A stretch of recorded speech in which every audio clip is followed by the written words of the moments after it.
Good afternoon, ladies and gentlemen. Thank you for your patience. We are just trying to sort out a technical issue so that our speakers who are joining us via the internet from Australia and from the United States, that we can actually hear them here. At the moment there's a bit of a problem with the PA, but we hope to get that sorted very soon and be able to start. Thank you.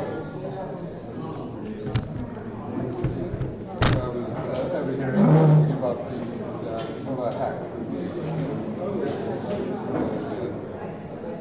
It's very clear this fabrication really in terms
Thank you, Catherine. That means a lot. I come from a part of very far from, so I have been doing well myself. Yeah. So I have been miles, but and I feel so isolated. So, when I went to the pro-garden demonstration, we actually took a big conversation. It was the first conversation I had with my comrades.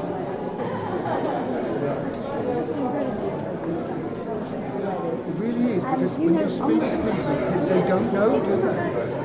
And I get a lot of,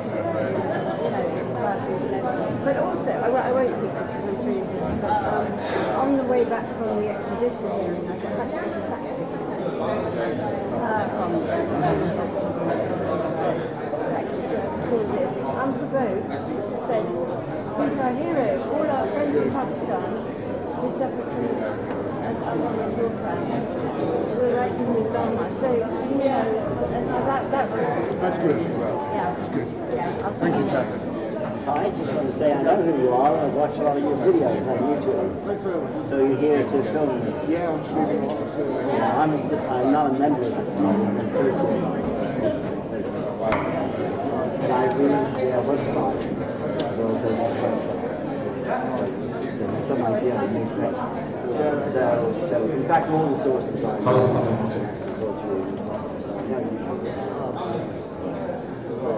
Oh, it's I'm glad to hear it. Good to know. Yes, spread the word.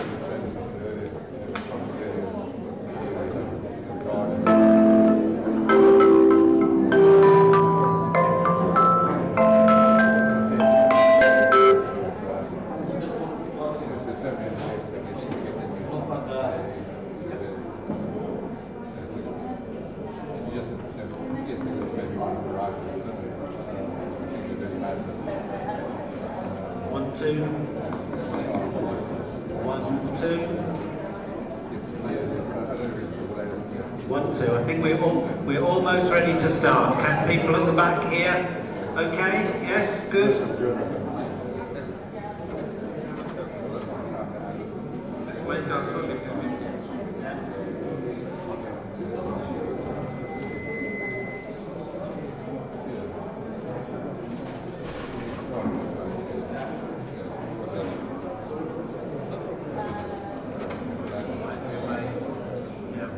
Okay, I think that's good. Yep, that's good.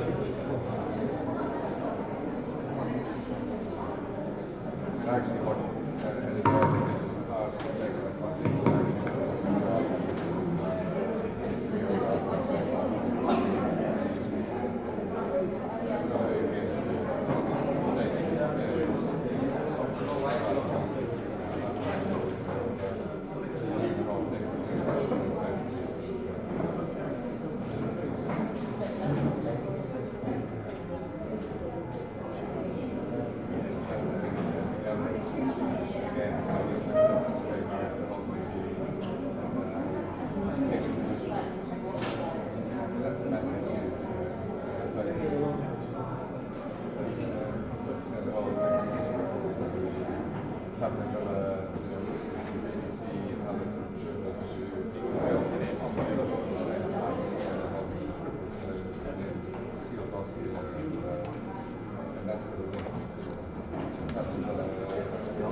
Okay, can everybody hear okay? Thank you so much for your patience. We've been beset by a few technical problems in getting the meeting ready, not least because we are hoping to stream it live on the Socialist Equality Party Facebook page, where people around the world will also be tuning in, and it's It's also being streamed from here today by Dimmack.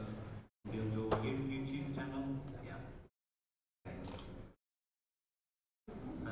We are still waiting for the coach from Yorkshire, but we're going to start, so there may be a slight disruption when they arrive, but I think we should start. So, my name is Richard Tyler, and I'll be chairing today's meeting, and I'd like to extend a very warm welcome on behalf of the Socialist Equality Party to everybody that has come here today to London to participate in this important meeting in defence of Julian Assange and Chelsea Manning.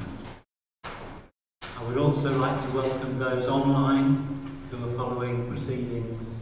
We have groups of listeners we know in Glasgow and Inverness, and individuals from around the world in North and South America and further afield.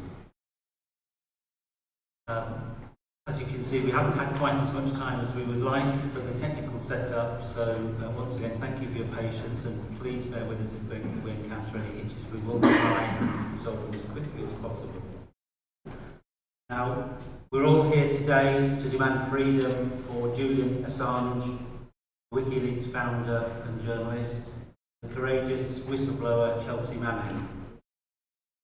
Chelsea was released on Thursday from her 62-day detention for refusing to testify to a grand jury, spending 28 of those days in solitary confinement. Despite this oppressive treatment, Chelsea has issued a defiant statement maintaining her principled opposition to the grand jury system. And I would just like to quote a section of what she said. "I will not cooperate with this or any other grand jury. Facing jail again does not change this fact. The prosecutors deliberately place me in an impossible situation. I either go to jail or turn my backs on the principles that I have. The truth is, the government can construct no prison worse than to betray my conscience or my principles." I think you'll agree the words of a truly courageous individual, standing up for principles that she knows very well may see her returned to jail this coming week. And for obtaining the evidence of American war crimes, such as the collateral murder video, we owe Chelsea an enormous debt. What has happened to Julian Assange is a political crime of the 21st century. I'm sure you're all familiar with the shocking images of him being dragged illegally from his place of asylum in the Ecuadorian embassy. Summary justice was soon meted out. Judge Deborah Taylor sentenced him to 50 weeks in prison for violating his bail, almost the maximum allowable. After visiting Julian in Belmarsh prison, WikiLeaks editor-in-chief Christian Grafenson commented on the conditions in the high-security jail, where he spends 23 hours a day in his cell with just half an hour outdoors if the weather permits. Grafenson said, "This is not justice, this is an abomination." Asked about the possibility of an extradition to the United States, Pamela Anderson, Julian's close friend, said bluntly, "We need to save his life. That's how serious it is." The extradition charge that he faces of computer hacking is a sham. Once in American custody, new charges will be filed and could include those under the Espionage Act and potentially the death penalty. We have 6 speakers here today. 4 will address the meeting from our platform here in London, and 2 speakers will join us, technology permitting, via the internet. Unfortunately, Emmy Butlin, who was to speak here from the Julian Assange Defence Committee, cannot be with us due to an urgent family emergency. We send Emmy and her family our very best wishes. Happily, we have Clara Campos here from the committee to speak in her place. After our speakers' contributions, there will be time for questions and answer, and for members of the audience also to make contributions. Following that, we will take a collection, present a draft motion for discussion, which you should have been given a copy of, which we will hope to adopt today. The international nature of our platform, with speakers from Australia, the United States and Germany, and from here in Britain, is also reflected in the global nature of the audience, with participants both here and online from across Europe, from North and South America, and from further afield. Our first speaker today is going to be Oscar Grenfell. He will be speaking from Sydney, Australia. Oscar is the national convener of the International Youth and Students for Social Equality in Australia and a member of the Socialist Equality Party's National Committee there. He has written extensively on the defence of Assange and Manning and is currently the party's candidate in the federal elections in the seat of Parramatta. Before introducing Oscar, we'd just like to play you a brief clip of the rally that was held by the SEP in Parramatta last week.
Okay, Joe, we're going to take our next speaker here in the room, and hopefully you might be able to resolve the technical issue while we're doing that.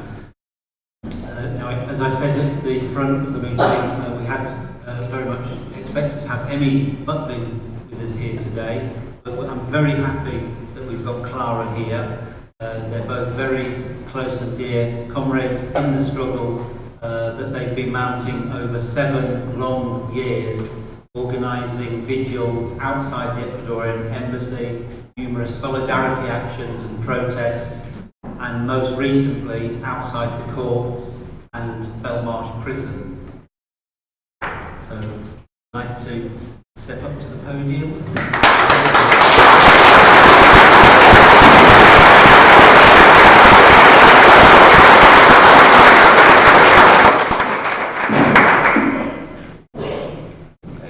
Hello everyone, thank you for this lovely welcome. For years we stood vigil outside the Ecuadorian embassy in support of WikiLeaks publisher Julian Assange, witnessing the embassy siege by the Metropolitan Police in full force. The face and arms of the British state as it kept him trapped and surveilled. The intention was clear: his arrest and silencing and collecting all information relating publishing operation with a view of stopping him. They did not stop him. Julian Assange remained fierce in the defense of WikiLeaks, publishing continuing to produce the fruit of knowledge that give us hope for a better world. From crimes committed on the battlefield, on the dark corners of government, from the bowels of prison, where torture and horror crushes bones and souls, to the way in which where torture and horror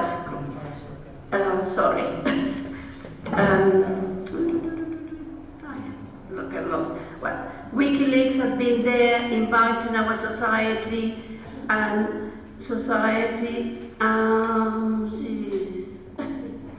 sorry about this, I wasn't prepared for this.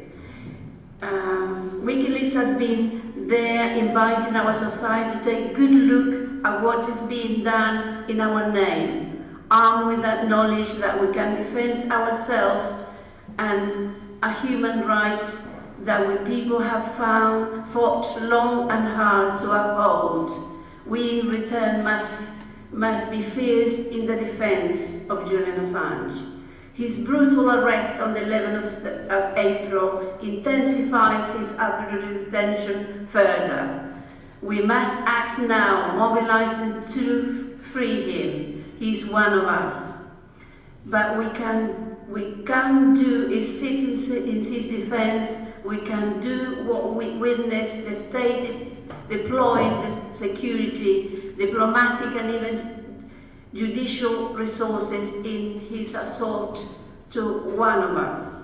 The answer is simple. We follow our conscience and let it guide our steps and turn to one another, encouraging each other to be brave and act upon our conscience. And our actions are political, and we project our opinions and will on the democratic process we function in. We are organizing rallies, public meetings, protests, raise money for his defense. We write letters and visit our member of parliament. We pack up our public galleries in his court appearances and feel complaint when the judge violated our constitutional rights and closed them. We protest outside the court and mobilize wherever skill we each and everyone possesses in this fight for justice. Please join our mailing list by writing your email and the notebook that we circulated, and we'll invite you to join our solidarity campaign. Thank you very much.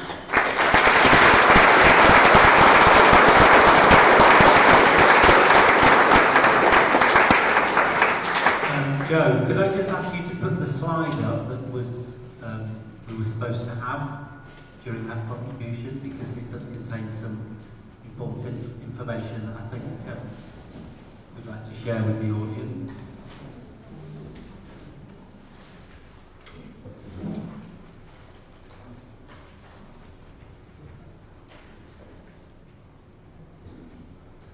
Part of which was to provide you the information about the Right to Julian campaign. Here we go, yes.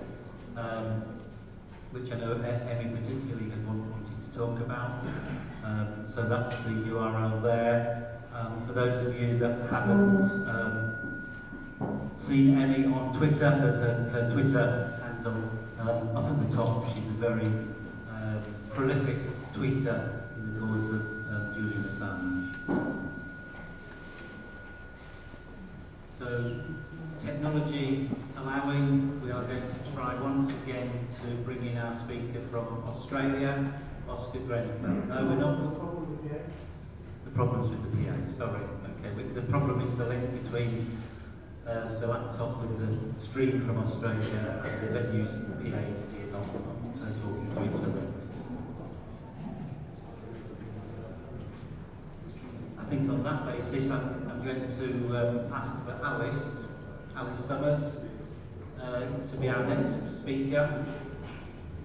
Alice is a regular writer for the World Socialist website and will also be speaking here today on behalf of the International Youth and Students for Social Equality here in Britain.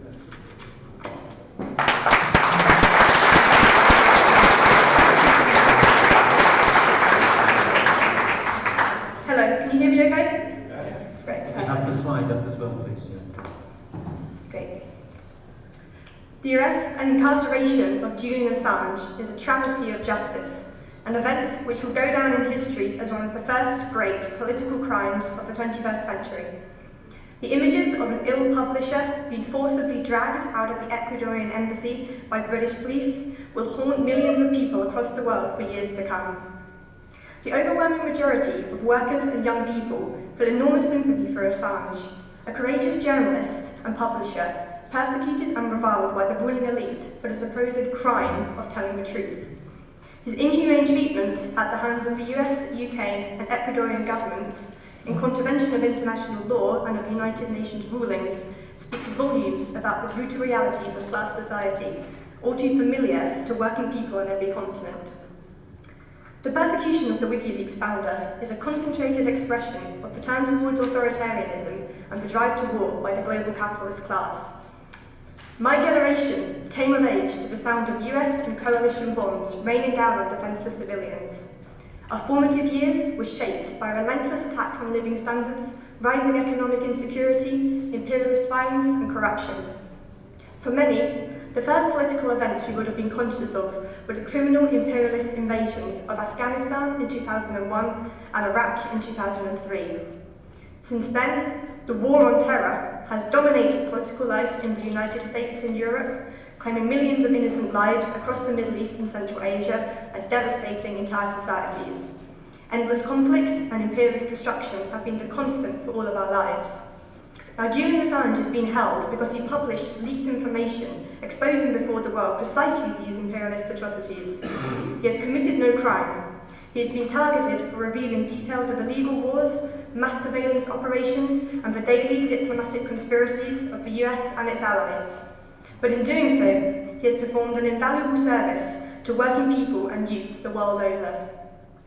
Assange's record as a journalist is unparalleled. Among WikiLeaks' most important exposures were the Iraq and Afghan war logs released in 2010. The Afghan war logs comprised over 90,000 incident and intelligence reports from the US military. The documents detailed at least 195 civilian deaths at the hands of NATO troops, which were previously hidden from the public. They exposed the existence of a secret black unit within the US military, tasked with illegally assassinating suspected Taliban leaders and opponents of the occupation. The Iraq war logs documented the deaths of almost 110,000 people, including more than 66,000 acknowledged by the US military as being civilians. This included 15,000 civilian deaths known to the US authorities but publicly suppressed. The logs detailed brutal US military attacks on unarmed civilians at checkpoints and elsewhere, and recorded incidents of torture by US troops and their Iraqi proxies, and the refusal of the military high command to investigate such war crimes. These exposures left a deep mark on popular consciousness, earning WikiLeaks and its editor-in-chief the respect and gratitude of millions of people across the world. Among workers and young people, Assange was rightfully viewed as a hero. But for the corporate media, the ruling elite and their pseudo-left hangers-on, Assange is seen as a dangerous and subversive voice that must be silenced. As bogus allegations were concocted to discredit Assange, Britain's largest fake left groups, the Socialist Workers' Party and the Socialist Party, echoed the propaganda of the liberal media that Assange must be extradited to Sweden. Not once did they warn that the allegations of sexual assault were part of the efforts of the United States, Britain, Sweden and other governments to silence him and to destroy WikiLeaks. Instead, they took full part in repeating the allegations on campuses across the UK by student organisations beholden to identity politics, including the National Union of Students. As Assange languished in the Ecuadorian embassy, in conditions described by the UN as arbitrary detention, a concerted campaign to ban him from speaking at universities across Britain was launched. Its aim was to isolate Assange politically, more surely even than the British judiciary and the police were isolating him physically. The efforts to silence Assange were part of the no-platform policy adopted by the NUS to enforce the dictates of gender and identity politics. In May 2016, the student union at Sheffield University attempted to ban Assange from speaking via a video link at an event sponsored by the Festival of Debate. Trampling on the presumption of innocence, the student executive voted unanimously to deny Assange a platform based on a zero-tolerance policy towards sexual assault and providing a safe space on campus. But in an indication of the popular support for Assange, this decision was overturned after consultation with students, and around 300 people turned out to hear him speak. The previous year, in November 2015, a similar attempt to block Assange from speaking at the Cambridge Union Debating Society was overturned. In Sheffield, the pseudo-left groups had acted as campus police. At Cambridge, the union's president, Oliver Mosley, had previously worked for the Conservative Under-Secretary of State for Prisons. He called a student referendum to decide whether to ban the WikiLeaks founder, the first such referendum in the union's 200-year history. And the student union's women's officer said that the invitation to Assange had alienated women and minorities. Students, however, again voted overwhelmingly to host Assange, with 76.9% voting yes. The result of the NUS No Platform movement is to transform universities into institutions of state-sponsored propaganda and repression. These reactionary efforts have sown enormous confusion among students, including on Assange. Now, against this anti-democratic manoeuvring and slander campaign, the Socialist Equality Party and its youth movement, the International Youth and Students for Social Equality, have fought to establish the broadest possible support for Assange among students and young people. We have opposed the right-wing efforts to dirty Assange's reputation. We have explained the immense political dangers posed by the attempt to criminalise critical journalism. Now, more than ever, with Assange jailed in Belmarsh prison and facing imminent extradition to the United States, the IRSC will redouble our efforts to build a mass movement of young people and students in his defence. University students and young workers must turn to the working class, the only social force capable of defending Assange from US extradition and possible charges under the Espionage Act. Despite the vicious right-wing campaigns against him, Julian Assange and WikiLeaks enjoy growing sympathy from workers and youth across the world. But this sympathy must be turned into active support. WikiLeaks performed an invaluable service to the international working class in exposing the atrocities of world imperialism. However, it is not enough to expose imperialist crimes. They must be opposed politically. For that, a mass socialist movement of workers and young people must be built in opposition to all of the parties of capitalist reaction and to the capitalist system itself, to free Julian Assange, to fight for an end to imperialist war and for genuine democracy. And this is the programme fought for by the IRSC, the SEP and the International Committee of the Fourth International. And I urge you all to join this fight. Thank you.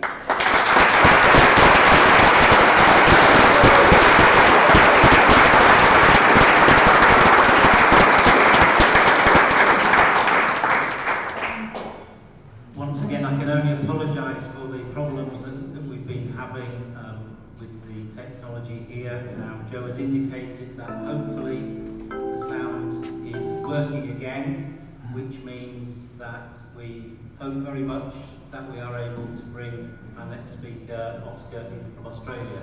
And we just asked Joe also if you could just check the sound on the Facebook stream, because some listeners are reporting some problems with that. No? Okay. All right. So, we would like to. Are we streaming the? No, we're moving straight. We're moving straight to Oscar now. Then I think who will be speaking to us from Sydney, where it's some lovely time in the morning. I think.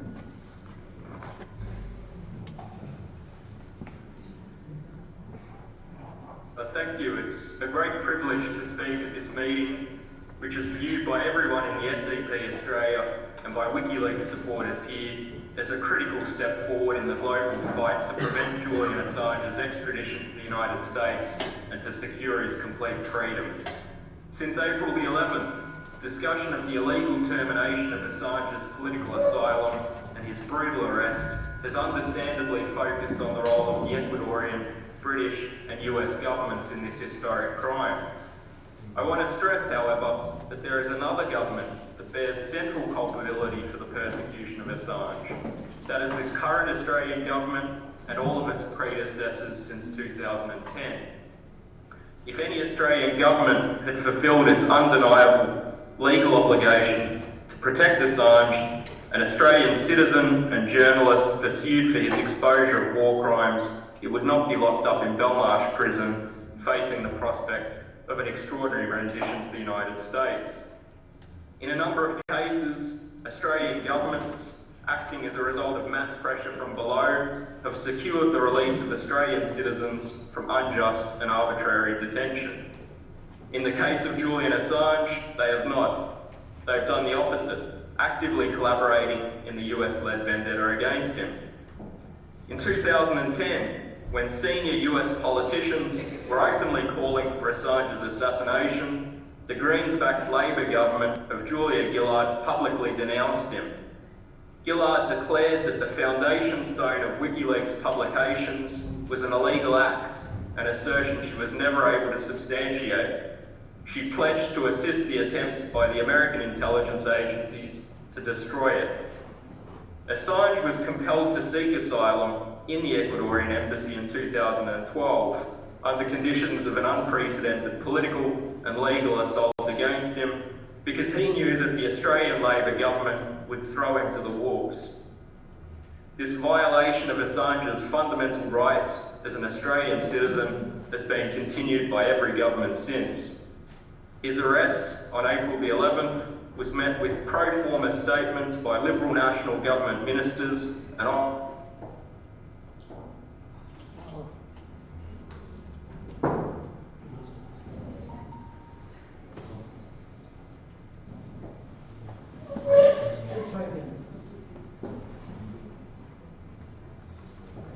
professional duty to the world's population. The real attitude of the entire political establishment was summed up by Deputy Labor leader Tanya Plibersek. She reshared a tweet just hours after the arrest which declared that Assange had worked as, quote, the agent of a proto-fascist state, Russia, to undermine democracy, and that all of his supporters were cultists. In other words, Labor is reading from the script of the CIA and that notorious warmonger and corrupt representative of Wall Street, Hillary Clinton. Assange was arrested just hours after an Australian federal election to be held on May the 18th was called.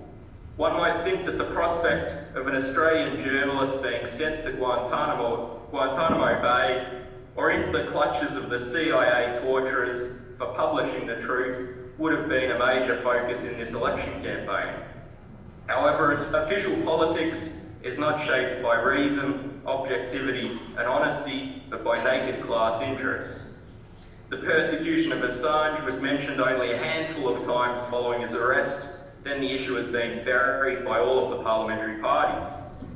It's no exaggeration to state that outside of the protests and meetings held by our party and by politically unaffiliated WikiLeaks supporters, there have been no events to discuss the dire situation confronting Assange, much less to organise a fight in his defence.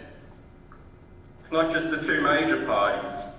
The Greens broke years of official silence about Assange, releasing a statement the day after his arrest, formally opposing the prospect of his extradition to the US. But at the same time, Greens MPs lent credibility to the bogus Swedish allegations, obscuring the fact that Assange was never charged with a crime in that country and that they were a political frame-up. Since then, for more than 3 weeks, Greens MPs have literally not mentioned Assange's name in the countless television and radio interviews they've given. Instead, they've been calling for greater collaboration with Labor and hailing the record of the Gillard government. The Australian media has played a particularly shameful role. They bestowed Assange with a Walkley Award, the highest honour in Australian journalism, in 2011. Since then, they've slandered him and trumpeted every lie of the intelligence agencies to discredit him. Now they've adapted themselves to the Trump administration. They've discovered that Assange, who they hailed as a trailblazing publisher in 2011, is in fact not a journalist. Their argument boils down to the fact that he's not employed by a multi-billion-dollar media conglomerate and that he publishes evidence of government crimes while they suppress such evidence. The pseudo-left organisations, such as Socialist Alternative, have similarly abandoned Assange. They largely stopped mentioning him years ago, the same time they began supporting the US-led regime change operations in Libya, Syria and the Ukraine that WikiLeaks was exposing. These organisations, like their British counterparts, are not waging any campaign in Assange's defence. The universal lineup of the political establishment here expresses the same social processes that are at work in Britain and everywhere else. Australia is riven by class antagonisms, and the ruling elite is turning towards authoritarian and police state measures to suppress social opposition. All of the official parties and the media are committed to the US military alliance and to American imperialism's advanced preparations for war with China, which WikiLeaks has done much to expose. The attitude towards Assange among millions of workers, students and young people is the polar opposite. They rightly view him as a hero who is being ruthlessly attacked for revealing them the truth. I'll cite just two examples. Last year, a worker in Brisbane started a petition calling on the Australian government to secure Assange's return to Australia with a guarantee against extradition to the US. In early April, it had roughly 35,000 signatures. Within a week of Assange's arrest, that number had grown to 110,000. And last month, WikiLeaks supporter Somerset Bean started a crowdfunding project to plaster Australia with posters calling for Assange to be brought home. The initial target was $5,000. It was reached within hours. A subsequent target of $10,000 was also rapidly surpassed. Now, most of the donations are by ordinary people chipping in small amounts of their money. Over the past 18 months, the SEP in Australia has held a series of protests demanding the Australian government intervene to secure Assange's freedom. We've been very proud that they've been addressed not only by our National Secretary James Cogan, but by world-renowned fighters for civil liberties, including John Pilger, Consortium News Editor-in-Chief Joe Laurier, and Professor Stuart Rees. These events have evoked a powerful response from workers, students, and young people. We've stressed that we're not issuing a plaintive appeal to the Australian government or to any of the official parties. Their participation in the attacks on Assange demonstrate that they're the enemies of democratic rights and of the working class. We've explained that an Australian government will only deliver recommendations to Assange if it's forced to do so by a mass movement from below. Amid a resurgence of the class struggle and immense support for the WikiLeaks founder, the objective basis for such a movement exists. It's our task, in collaboration with our comrades in the International Committee of the Fourth International and all supporters of democratic rights, to build that movement. Thank you.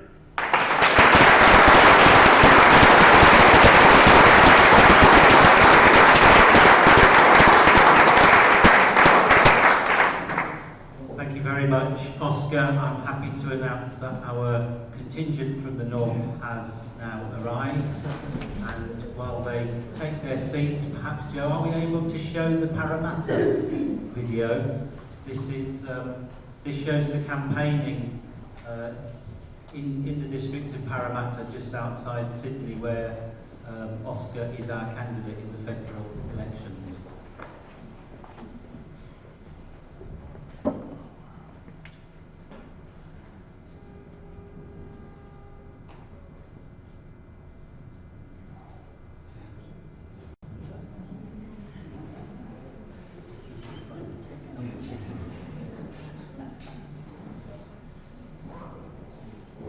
Technology is wanting to silence the voice of those speaking out in support of Julian Assange, I'm afraid. So, the Google algorithm.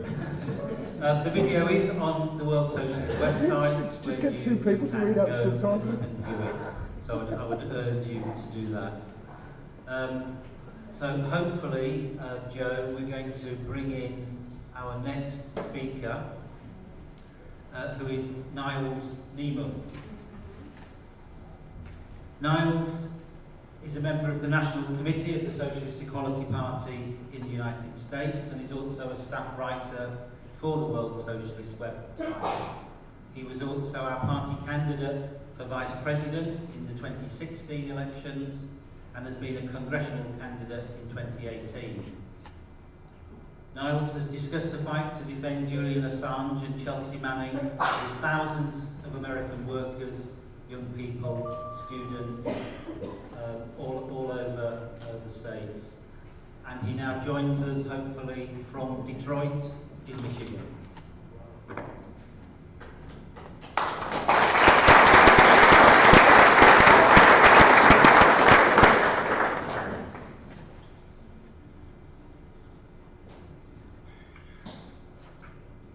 I welcome the opportunity to speak at this important meeting in London, organized by the Socialist Equality Party, to demand freedom for Julian Assange and Chelsea Manning. These two courageous individuals have the support of workers all over the world, which must be organized and developed. They are the targets of an international conspiracy by the ruling elites, and the fight to defend them must be based on an international movement of the working class. Julian Assange is being cruelly held in the notorious Belmarsh prison, where he is being held for 50 weeks as he faces an illegal and undemocratic extradition process to the United States. While Manning is being subjected to a Kafkaesque legal travesty for refusing to give testimony before a grand jury tasked with drawing up charges against Assange. As has been noted, Manning was released from jail on Thursday after being held for 62 days in contempt of court. She faces the prospect of being returned this week as she was served with a new subpoena for a new grand jury as the term of the last grand jury expired. She has stated that she expects to be returned to jail this coming Thursday when she is scheduled to appear in court once again.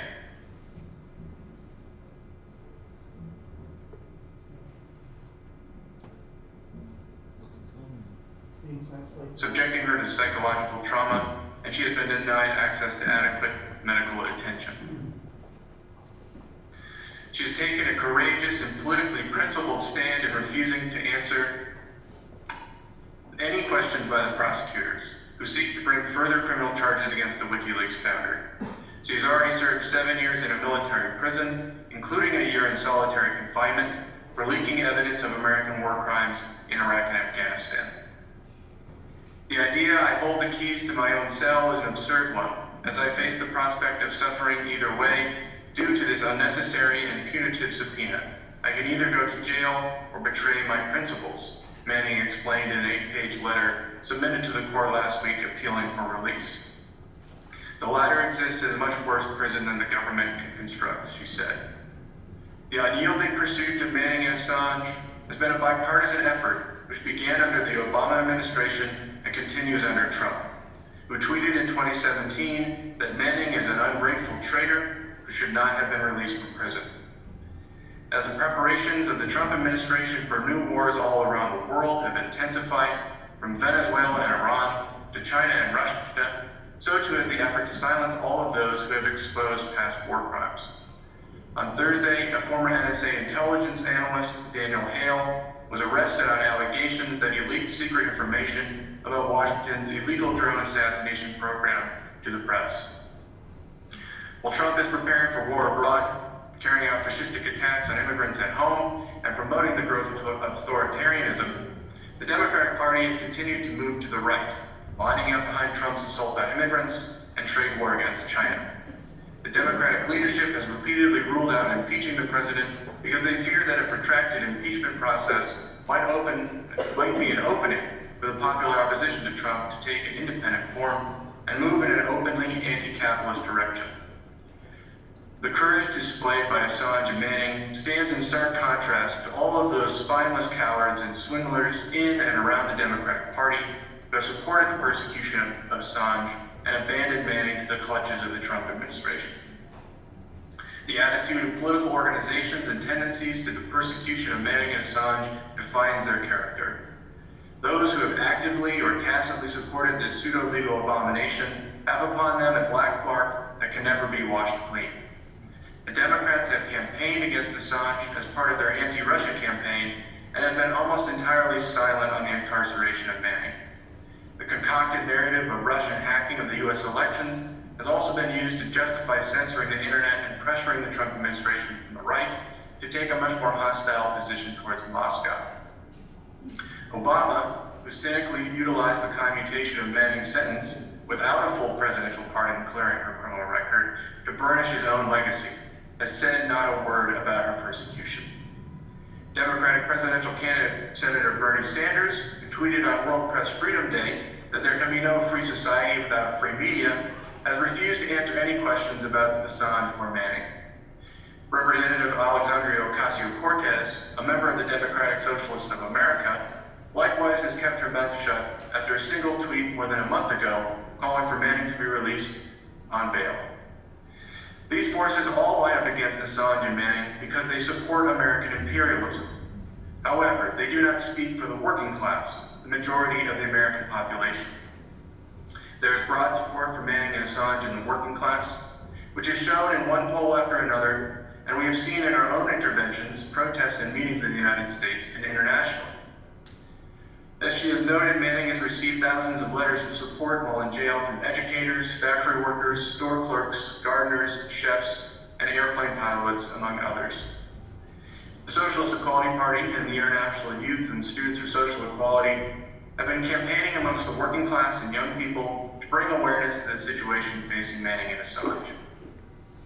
Angela, an auto worker from Kokomo, Indiana, recently told the World Socialist website that the jailing of Assange is an attack on the entire working class. The capitalists and the powers that be are desperate. They don't want workers to know the truth. They recognize that the working class is more powerful than we recognize ourselves, and they are afraid of us. We have to unite around Assange, Chelsea Manning, Snowden, and all those telling the truth. End quote. The defense of Manning and Assange must be embedded in the working class.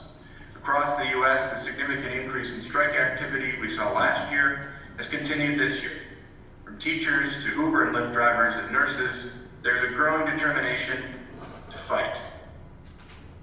Workers' struggles are increasingly developing independently and in opposition to the corrupt trade unions. The ruling class is terrified. They're terrified of the truth. They're terrified of the class struggle. They're terrified of the opposition in the working class to war. And above all, they're terrified of socialism, which Trump will make a major element in his 2020 election campaign. What is it that Manning and Assange are being persecuted for? Revealing the truth about American imperialism and the crimes that it has committed around the world. They are to be made an example of in order to establish the principle that those who speak the truth will suffer the cruelest fate at the hands of the state. The anti-Russia campaign spearheaded by the Democrats is driven in large part by the desire to create a framework for criminalizing opposition, tarred with claims that it is the result of Russian sowing divisions. Efforts to censor the internet are intended to reinforce the control of the corrupt and bought corporate media, what John Pilger has called the Vichy journalists. The truth is stronger than government propaganda. The working class is stronger than the capitalist ruling elite. There is a powerful force that can, must, and will come to the defense of Assange and Manning, and that is the international working class. The fight to end the persecution of these courageous individuals and all who have exposed government crimes must be connected to the fight against war, against inequality, and against capitalism. Thank you.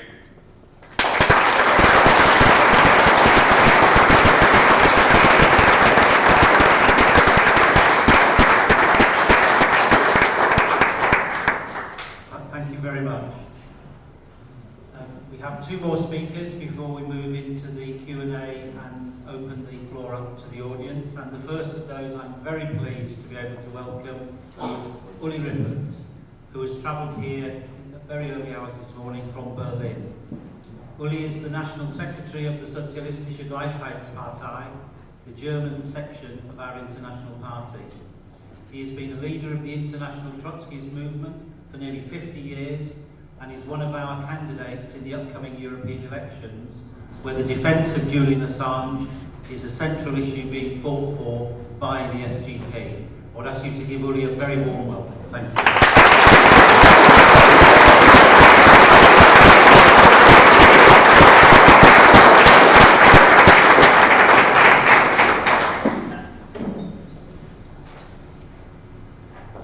Thank you, Comrade Richard.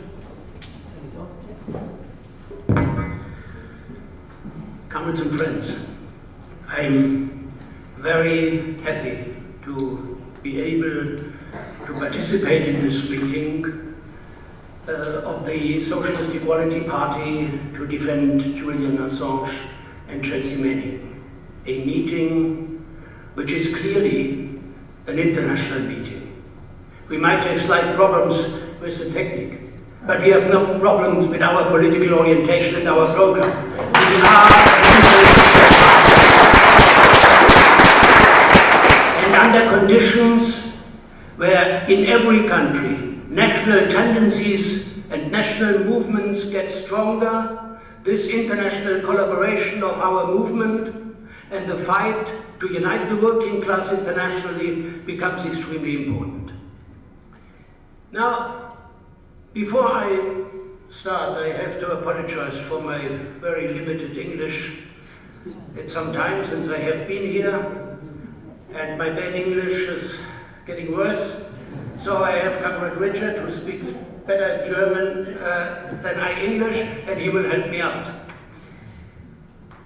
It has been already explained that the defense of Julian Assange and Chelsea Manning has to be understood in greater political relation, in a greater political connection.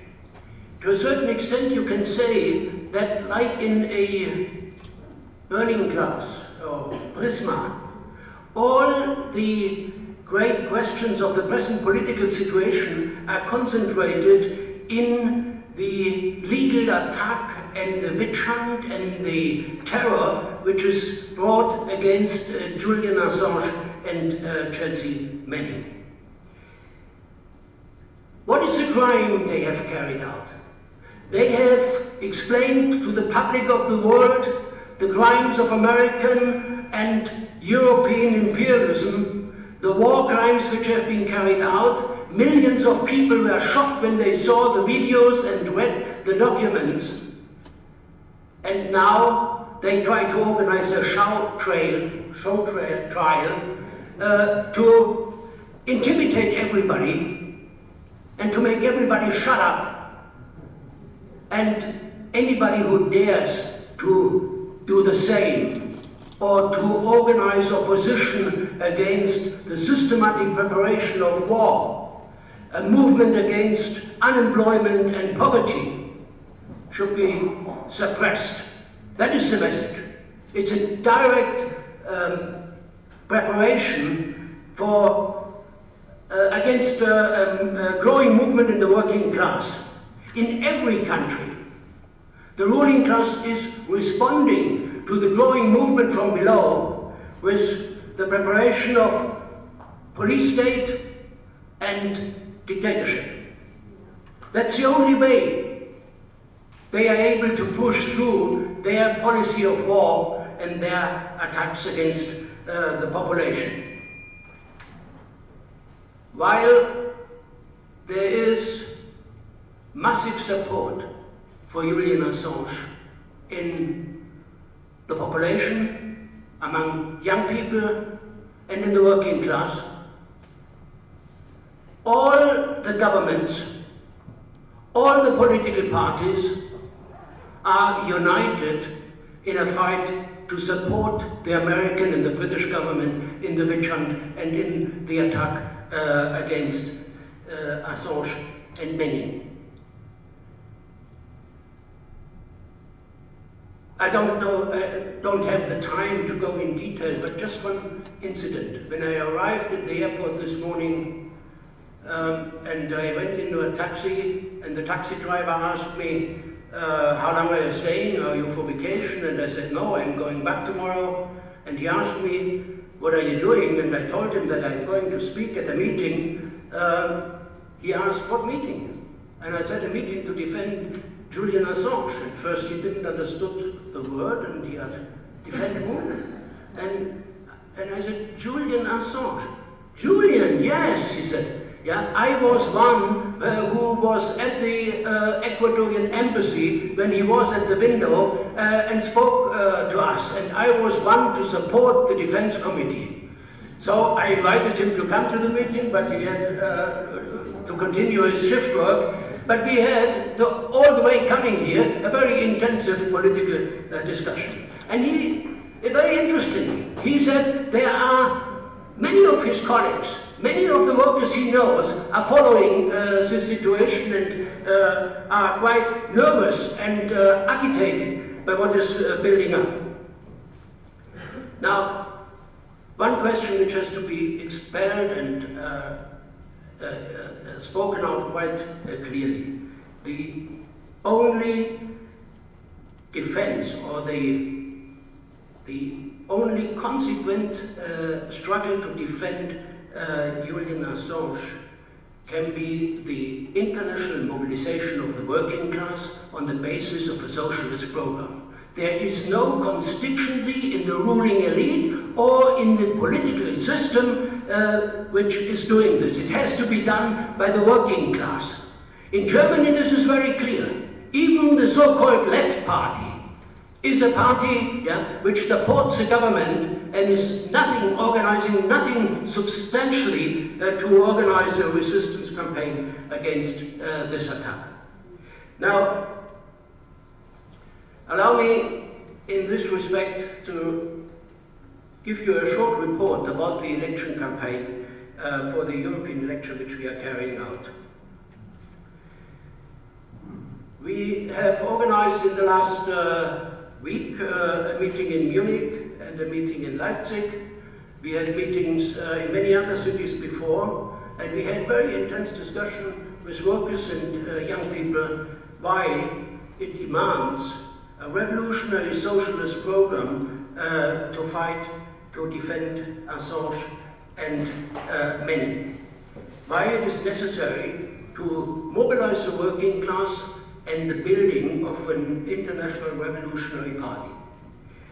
We will organize on next Saturday a public rally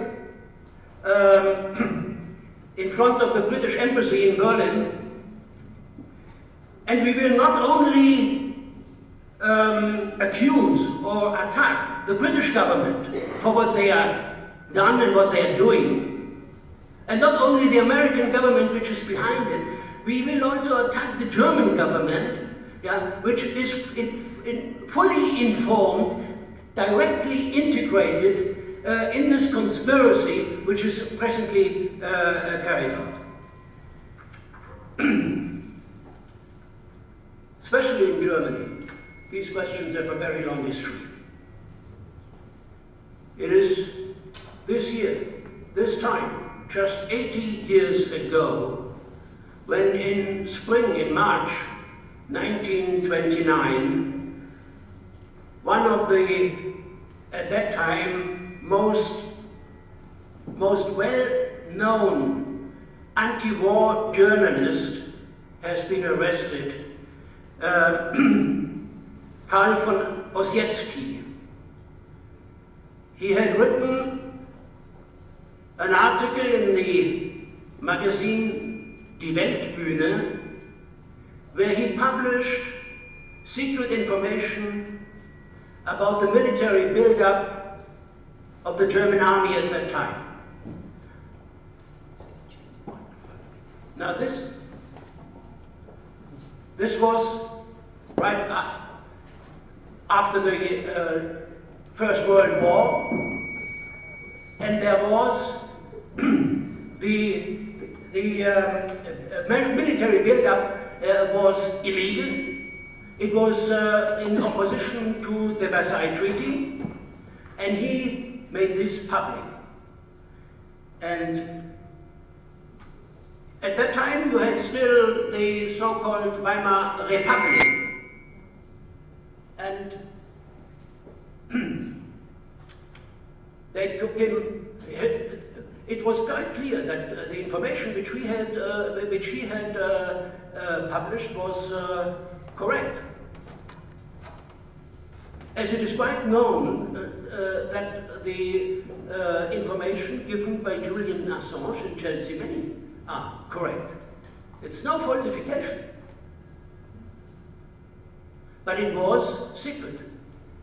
And he was arrested and he was jailed. He got 1.5 year jail for Geheimnisverrat.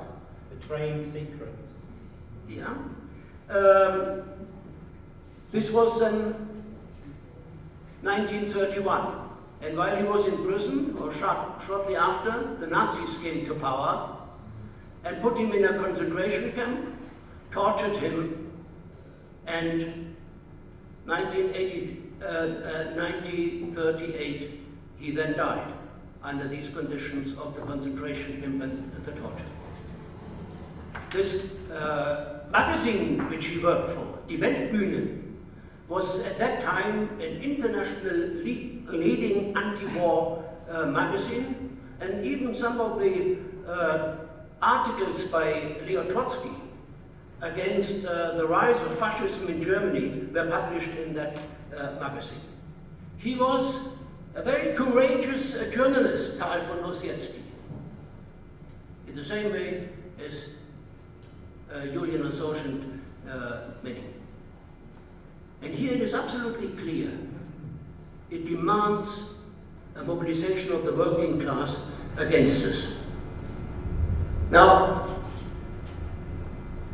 like at that time, in the 30s, today, this attack on democratic rights is again connected with the build-up of right-wing fascist movements. And in Germany, this is very pronounced. It's the first time since the Nazis that you have again a right-wing extremist party in the Bundestag, the German parliament, a party which has an open fascist wing. And even if this party, even under conditions where that party in the last elections got only 12% of the votes, or just over, this party dominates German policy, dominates the policy of the Grand Coalition, the coalition from the Conservative and the Social Democratic Party, in all aspects, under conditions, under the pressure of this right-wing fascist Alternative für Deutschland, Alternative for Germany. Some call it Alternative for Democracy. They have organized a real witch hunt against foreigners. They have established camps with barbed wire and towers to control the refugees and the asylum seekers, like the Nazis did in the camps which later then became the Vernichtungslager, the extermination camps. But there is also a difference to the 20s and the 30s. Today, these fascist movements, which are in Italy, in many other European countries and internationally, these are movements which not yet have a mass influence. These are movements which are systematically built up by the ruling elite, by the state, by the political system, the political parties, the secret service, the military, and not least the media. Yeah. They support, they create these movements in the population, among the people. These right-wing forces and fascist tendencies are hated. In Germany, the anti-Nazi demonstrations are always bigger than the Nazi demonstrations, sometimes 10 times bigger. But the police and the special state apparatus support and defend, protect the Nazi demonstration and arrest the demonstration against it, because they are violating the right of the Nazis to demonstrate. It's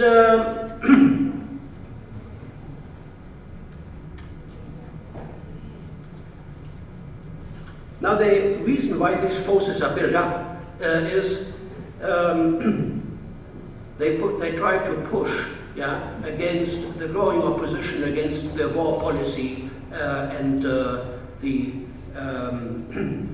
I cannot go in details, but you have heard in the news the youngest political developments, the growing war against Iran, the way how they use the trade war to prepare for military war.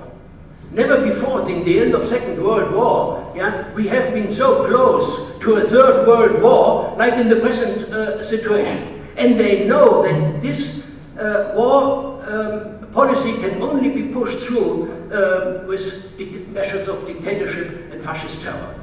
In Germany, they discuss now nuclear weapons. You imagine what that means? After all what happened from Germany. They discuss quite openly that they are preparing for a Flugzeugträger. Aircraft carrier.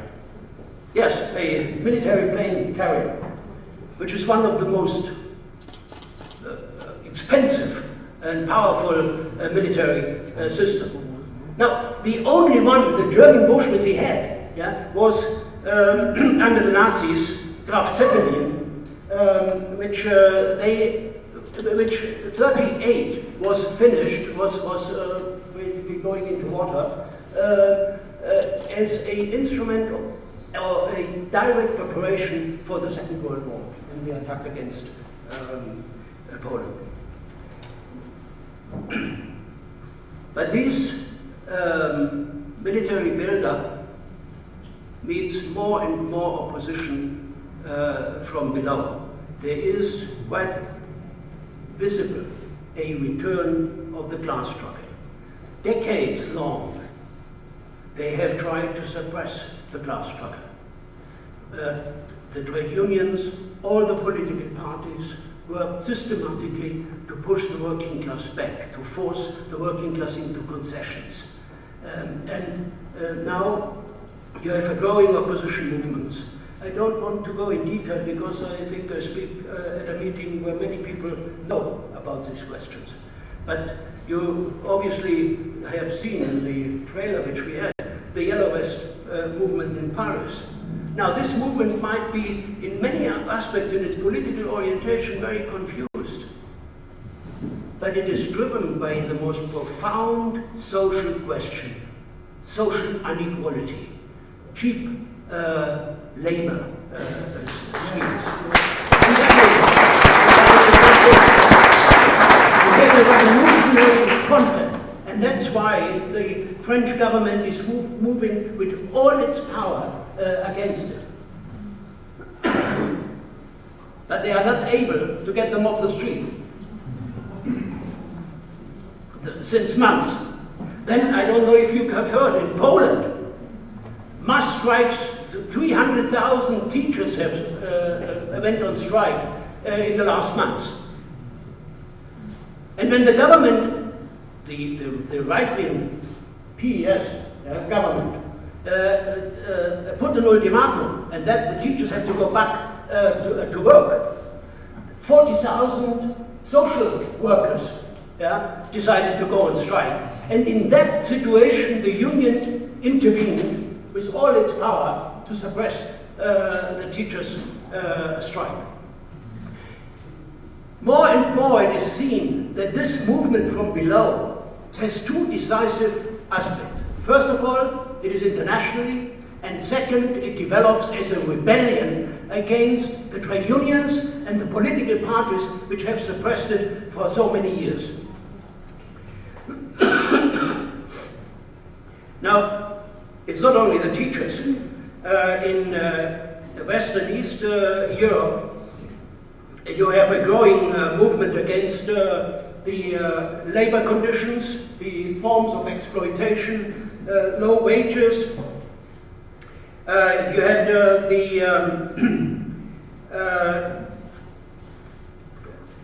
strikes in the car industry, in other industrial sectors, in Romania, Hungary, Czechia,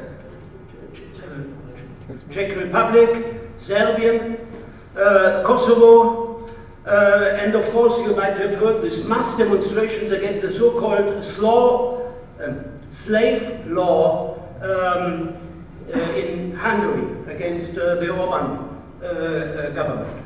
Now in Germany you have a growing strike movement among teachers, among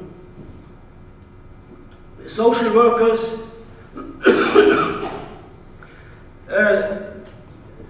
A few weeks ago in Berlin, 40,000 workers and young people demonstrated against growing rents, which are unable to pay the rents anymore, and they demanded the expropriation of the hedge funds and the Immobilien companies. Yeah. I'm sorry. Now, but this movement, which is growing, needs a political leadership. It needs a political program. And that is why our election campaign is so important. Nobody should misunderstand. When we have candidates in this election campaign, that doesn't mean that we accept the European Parliament, and because we accept the European institutions, and we accept the EU. No, we don't. We are decisive opponents and political enemies of the EU.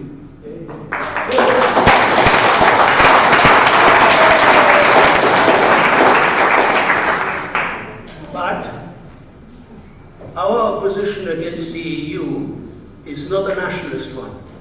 We are not to return to the nation state. Our opposition is to the international socialist program.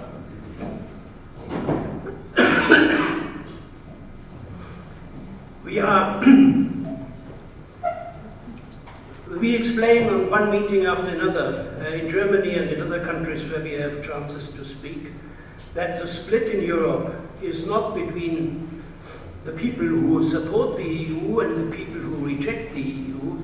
The split is between the working population, the masses of the working class on the one side, and a small upper class, a ruling class, which is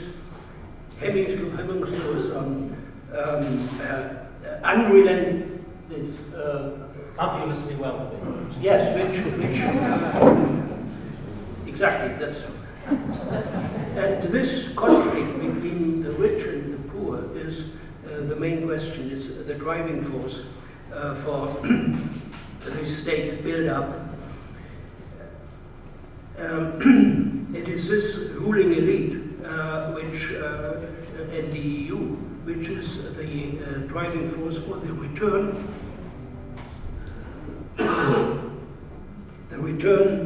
to militarism and war, the building of a police state, and the Festung Europa, the fortress Europe.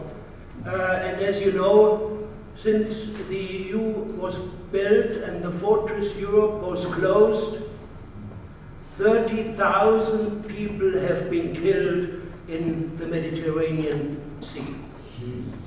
That is what's going on. Every week, every month. Last week again, several hundred lost their lives. Our answer is to the European Union is the United Socialist States of Europe. We fight for workers' governments to expropriate the big values, the banks, and the big companies, and we organize the society on a socialist basis under workers' control. We do not base ourselves on parliamentary maneuvers or appeals to the ruling elite or begging for concessions. We base ourselves on the strengths of the working class, the young people, the students, and we mobilize the working class on the basis of an international socialist program. Now let me, at the end of what I want to say, go into one question. What is the strength of our party, our international party? Or let's raise the question, what is the strength of a party altogether? Yes, you need influence, political influence, you need parliamentarians, you need members, you should be big, and that's all true. That's not the decisive. The real strength of a political party is the historical tradition which it follows. Is this party able to understand the profound changes of the political situation, and is it able to give a progressive answer to the profound problems which this capitalist system brings forward? Now, you know, 30 years ago, the British section of the International Committee and the Fourth International, and the German section of the International Committee of the Fourth International, had our first joint European election campaign. And in preparation for today's discussion, I looked at our program, which we had at that time, 30 years ago. The headline, Election Manifesto of the Fourth International in 1998 European elections. For the international unity of the working class, for the socialist United States of Europe, for a socialist program to abolish the profit system. Then, I don't have the time to read it all to you, but if you go through the headlines, by the way, we have the candidates' pictures in here, and you may not believe it, but they look much younger. Then they confront the conditions of workers in the European common market. The single market as an instrument of capitalist monopolies. Now, one paragraph I would like to read out. And you have to remember, that was exactly 30 years ago, 89. Some of the older in the audience here may remember that was the year of change. They called it Anno Miraculous, the year of wonder, because suddenly there was a mass movement developing in the Eastern European countries. And but the Soviet Union still existed. Now, we said the following. The policy of the Stalinist bureaucracy, this was the government in Eastern Europe, in the Eastern European countries, and the Soviet Union.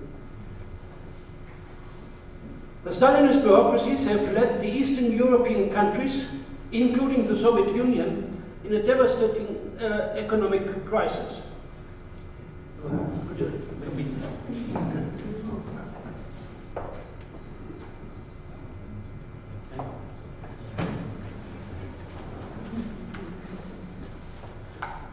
The policies of the Stalinist bureaucracy have led the Eastern European countries, including the Soviet Union, into a devastating economic crisis.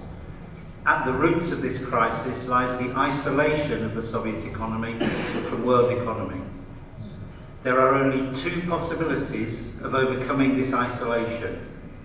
One, the unification of Eastern Europe and the Soviet Union with Western Europe within the framework of the Socialist United States of Europe as a first step towards a socialist world republic.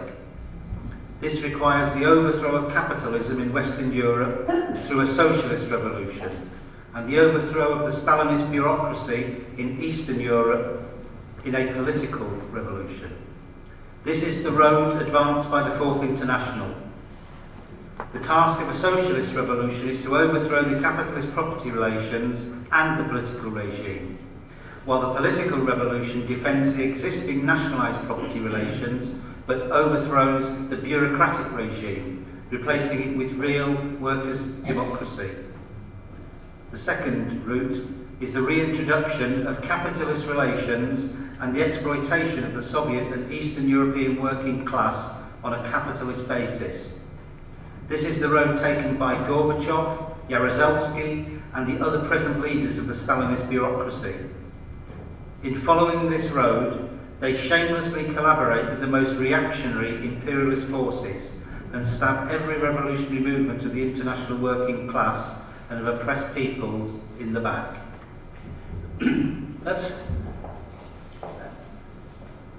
I think everybody who follows this text can see, we said very clearly, the reason for the crisis is the globalization of production. Under conditions where not only the market is global, but production is global, no country can exist independent from the from the international market and the international labor relations. That's why there was only two ways to integrate the Soviet Union and Eastern Europe into the international situation. World revolution or capitalist restoration. Now we have at that time, and in this document and in many other documents, explained what will capitalist restoration,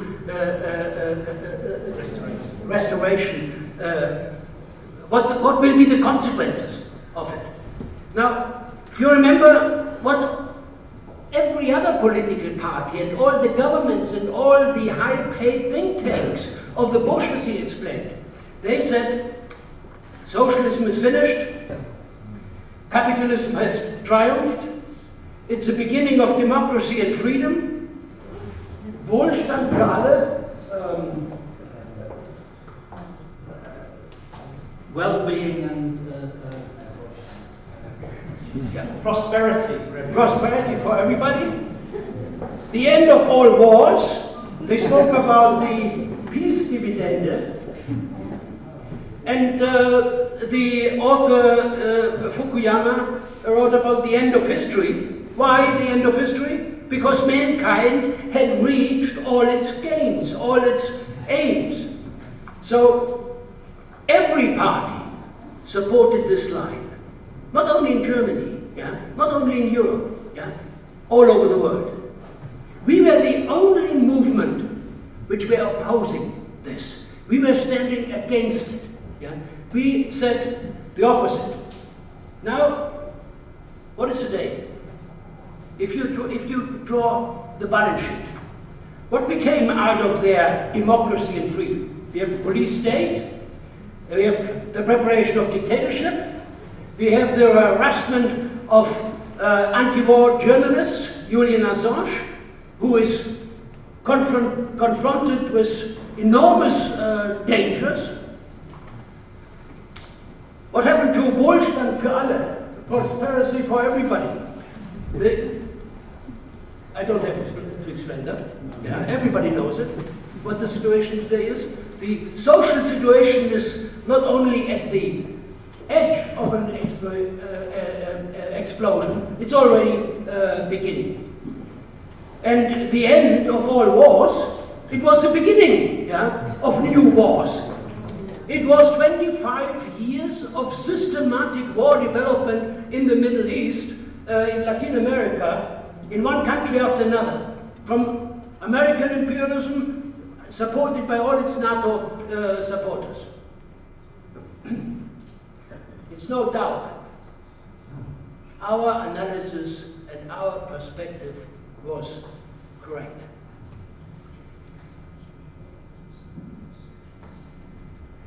That is the strength of our movement. that is the party which we built. We are the party which opposed the biggest lie of the 20th century, that socialism is failed, that Stalinism was socialism. We are the Trotskyists who fought against Stalinism from the very beginning and gave their lives in that struggle. And therefore our movement proved that socialism did not finish, that socialism was the only force against a consequent struggle against Stalinism. Today, that perspective wins an enormous objective political importance. Our fight for the United Socialist States of Europe is now of enormous importance.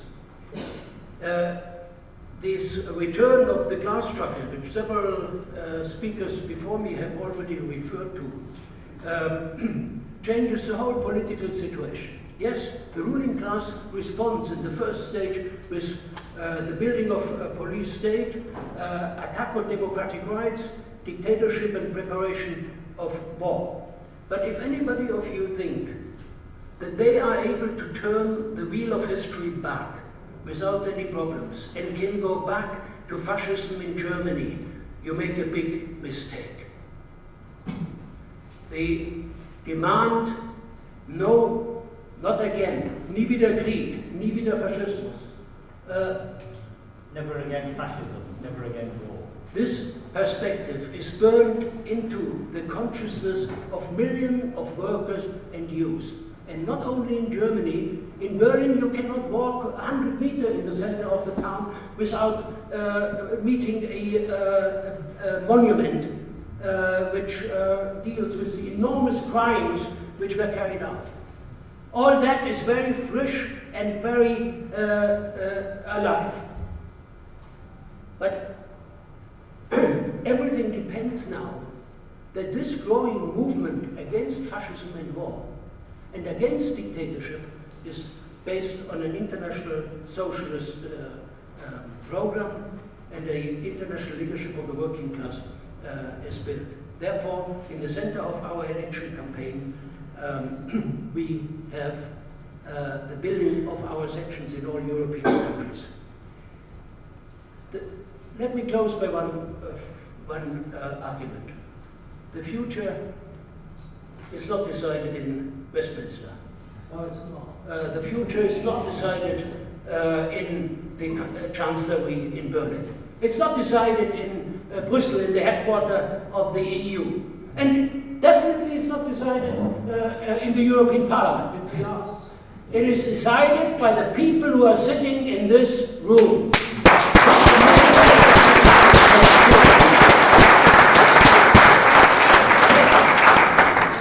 Now, 30 years ago, we have said German reunification and the disintegration of the Soviet Union and the reintroduction of capitalist exploitation means mass unemployment, poverty, war. And we were right. Then we have explained they cannot carry out these attacks without resistance in the working class. The class struggle will come back. And it is fair. We were right. And today we make another prediction. We say the return of the class struggle will revive the socialist tradition in the working class. Germany is not only the country of the Nazis. Germany is a country where the socialist movement, the country of Karl Marx, where the socialist movement had the biggest and deepest roots. And the return of that movement will take the form of the building of our party. And therefore,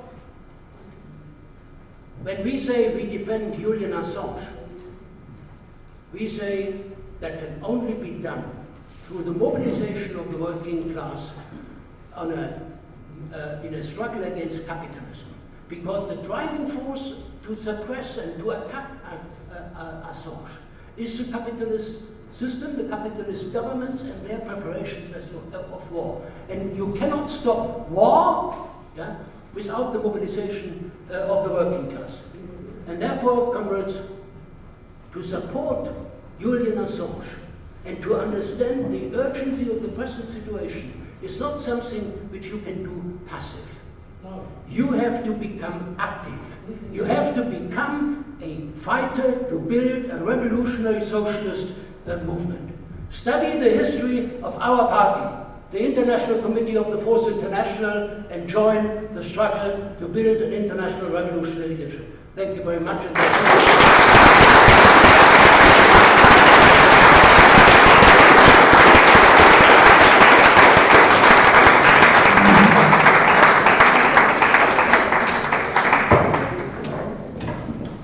I'm sure on everybody's behalf you'd like to thank Uli for a truly inspiring and very illuminating speech. And now I'd like to move to our final speaker today, Comrade Chris Marsden, who is the National Secretary of the Socialist Equality Party here in Britain, and is also a member of the International Editorial Board of the World Socialist website. I'd like to call on Comrade Chris to give the final report.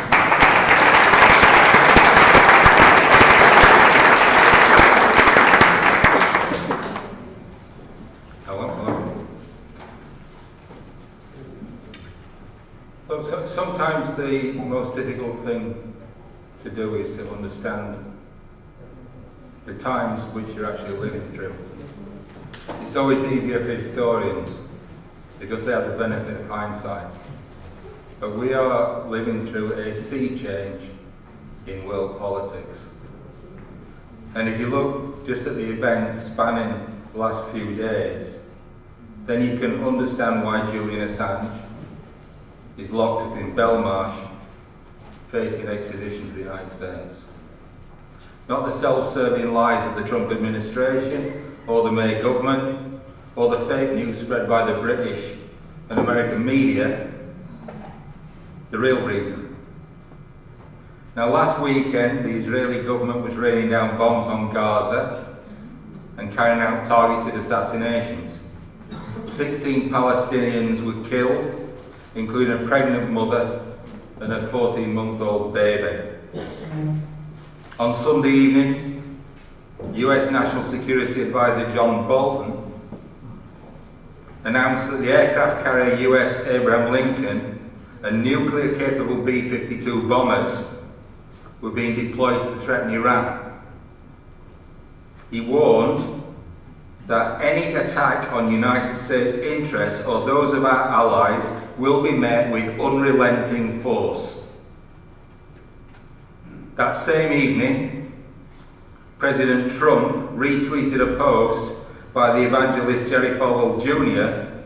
calling for him to extend his term from 4 years to 6, a de facto threat to cancel the 2020 presidential elections. Now, throughout the rest of the week, Secretary of State Mike Pompeo was lashing out in every direction, threatening enemies and allies alike.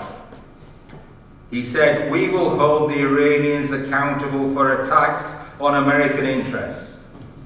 He was speaking on Monday at a conference of countries that have territories in the Arctic Circle. Now, while there, Pompeo also denounced China for pursuing, quote, national security aims, Russia for a pattern of aggressive behaviour, and declared Canada's claim on the Northwest Passage to be illegitimate. He then pointedly cancelled a meeting with German Chancellor Angela Merkel and flew instead to Iraq to underscore the US threat to plunge the Middle East into war. Now, the full gravity of these events was highlighted by Saturday's announcement that the US was also sending a Patriot missile defence system to the Middle East. The threat of war has never been more real and has never been more imminent.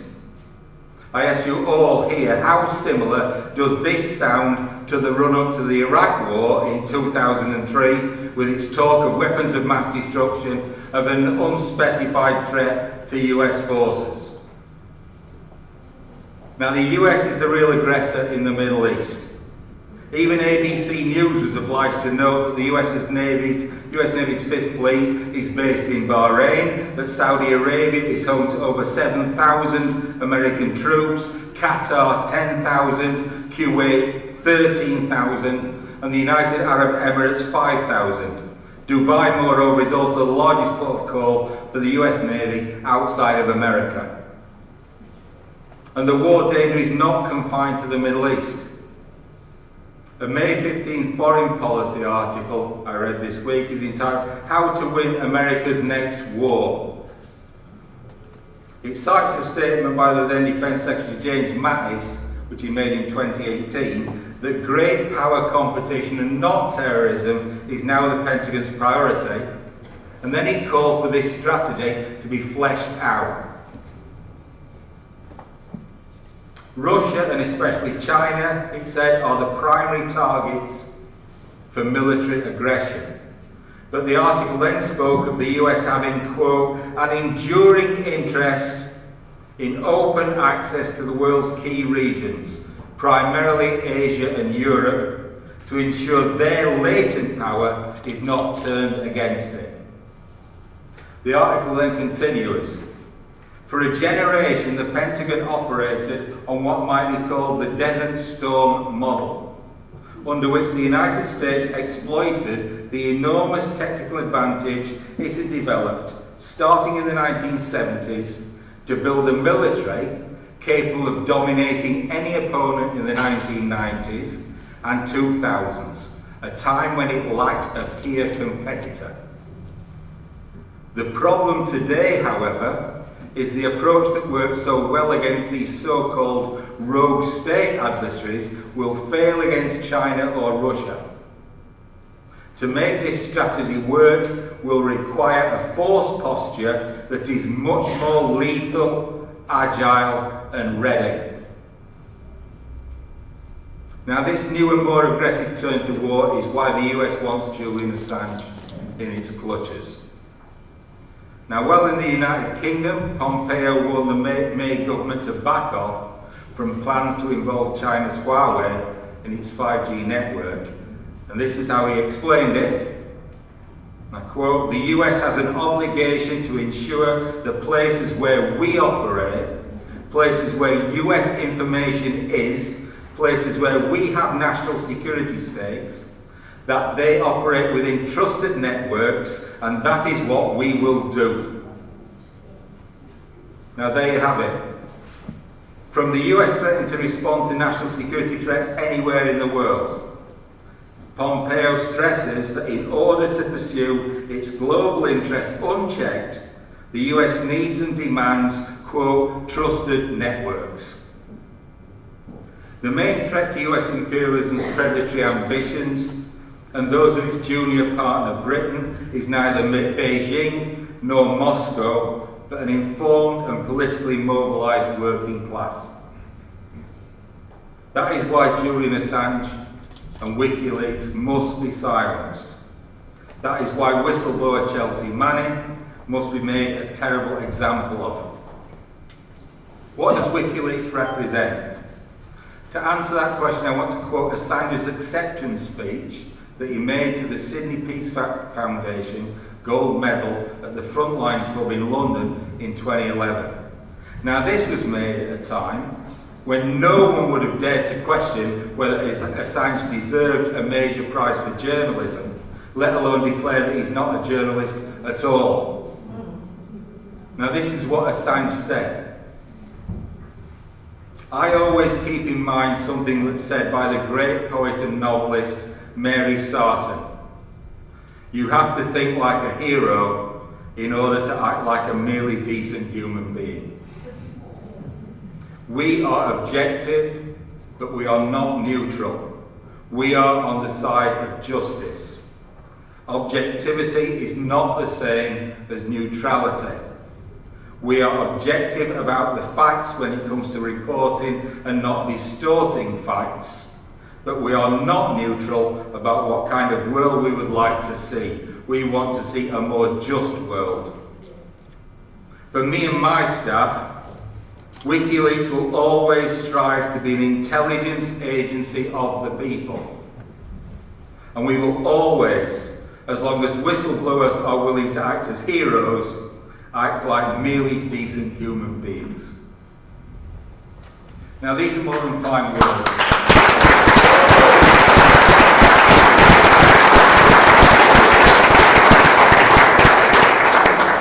This is WikiLeaks' mission statement. WikiLeaks has indeed acted as an intelligence agency of the people and at great personal cost to Julian Assange. It's why he's so hated, moreover, by the world rulers. 2 articles published immediately after his arrest and seizure by British police confirm this fact. They show what has led to the US vendetta against him, and it is not the baseless lie that Assange and Chelsea Manning imperiled US troops in Afghanistan and Iraq. Now on April the 11th, BuzzFeed ran what they said was an exclusive on never-before-seen Department of Defense damage assessment reports made after WikiLeaks released Manning's cache of classified documents. One report on the leaked documents in Afghanistan specifically stated that they would not result in a, quote, significant impact to US military operations. Not result.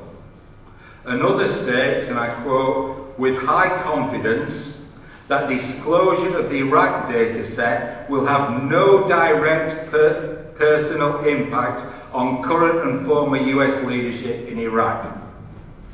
So not the military aspect at all. The real problem they identified is that leaking details of tens of thousands of previously concealed civilian casualties in Afghanistan and Iraq, and again a quote, could be used by the press or our adversaries to negatively impact support for current operations in the region. Now that is, WikiLeaks might politically galvanise anti-war sentiment all over the world. That is its crime. The next day, April the 12th, US National Public Radio issued its list of how WikiLeaks had threatened America's national security. It noted as one major example the disclosure that the CIA can use state-of-the-art television as a listening device, even if that television is turned off. It cited a former top intelligence operative complaining that this, quote, creates situations where the US intelligence community is going to have to expend resources and going to have to spend both dollars and people to develop new methods. Now that is a crime that must be punished, to cost the state secret agencies so much money. The paid flunkies of the ruling class in Parliament and the media, of course, know all of this and choose to conceal it. Those journalists who rail against Assange and portray him in the vilest terms imaginable, the likes of the Guardian's Suzanne Moore and Hadley Freeman, are themselves absolutely vile.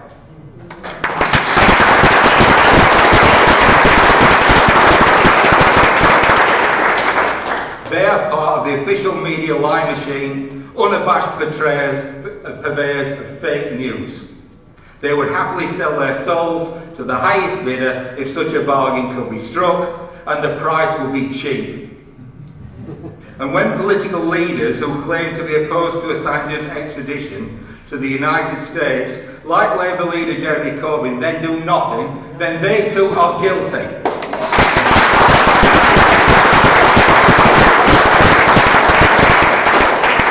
The same holds true for those who adopt a pose of impartiality on Sweden's threat to renew demands for Assange to be extradited, and who pretend to believe that the spurious allegations against him are credible and have nothing to do with the US efforts to silence him. Anyone who is not an active partisan in the struggle to secure freedom for Assange and Manning is not only betraying fundamental democratic principles, they are complicit in the ongoing offensive of the imperialist powers against the workers and oppressed peoples of the world. Make no mistake, the price for such betrayals will be coined in blood. The Socialist Equality Party views the defence of Julian Assange and Chelsea Manning as the spearhead of an emerging global struggle against imperialism. Absolutely. Now, we have lived through truly dark times.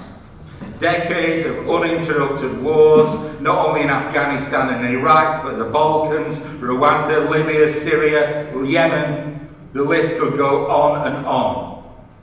Accompanying this explosion of colonial-style war has been the assault on democratic freedoms carried out in the name of the war on terror, including the mass surveillance exposed by that other heroic whistleblower, Edward Snowden.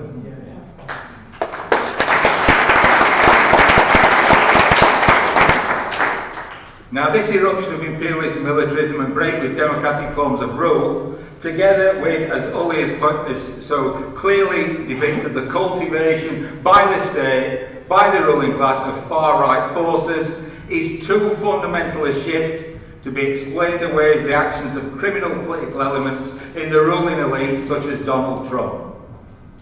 They are the malignant symptoms of a global capitalist system that is in terminal crisis.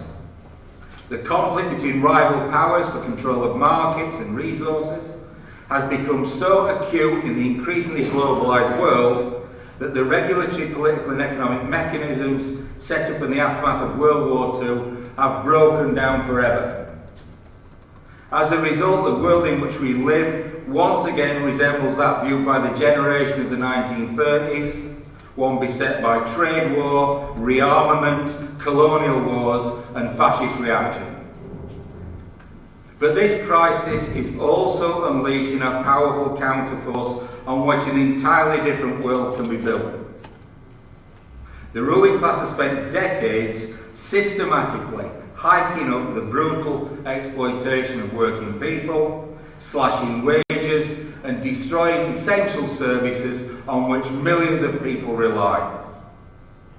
Not only to more effectively compete for global economic dominance, but to funnel more and more of society's wealth into the coffers of a filthy, super-rich oligarchy.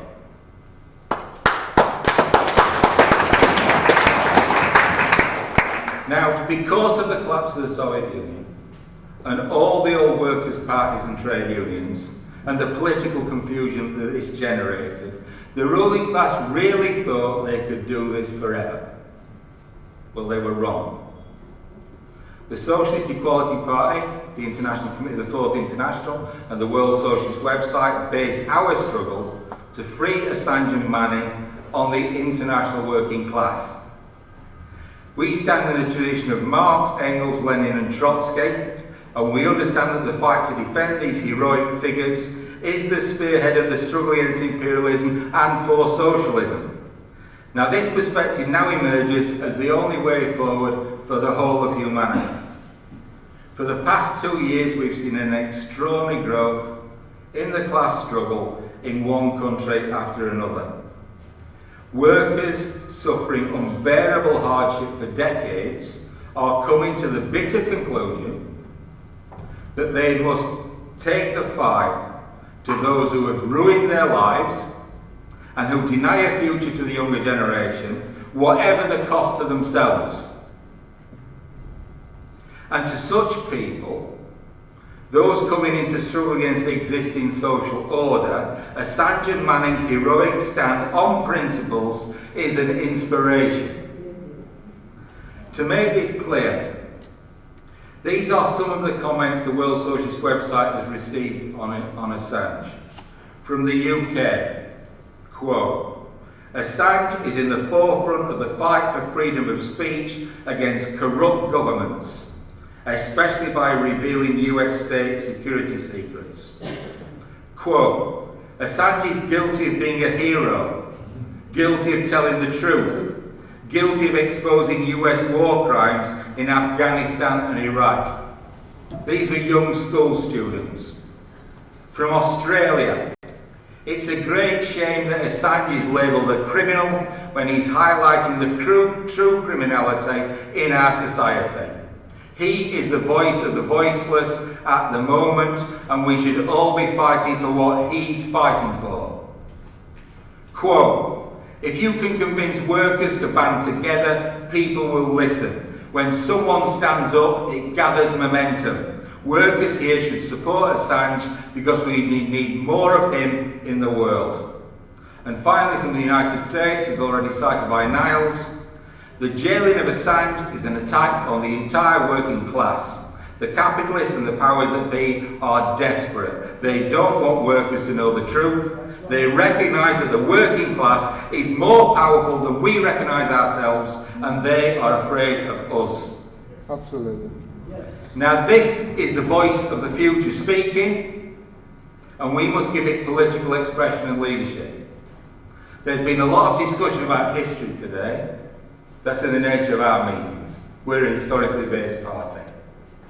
But I want to make this very clear. Everybody in this room, as Uli has said, is making history. They're on the right side of history because they're involved in the fight back against imperialism. And to conduct that struggle means the defence of Chelsea Manning, it means the defence of Julian Assange, and it means building a new revolutionary leadership in the working class. Thank you very much.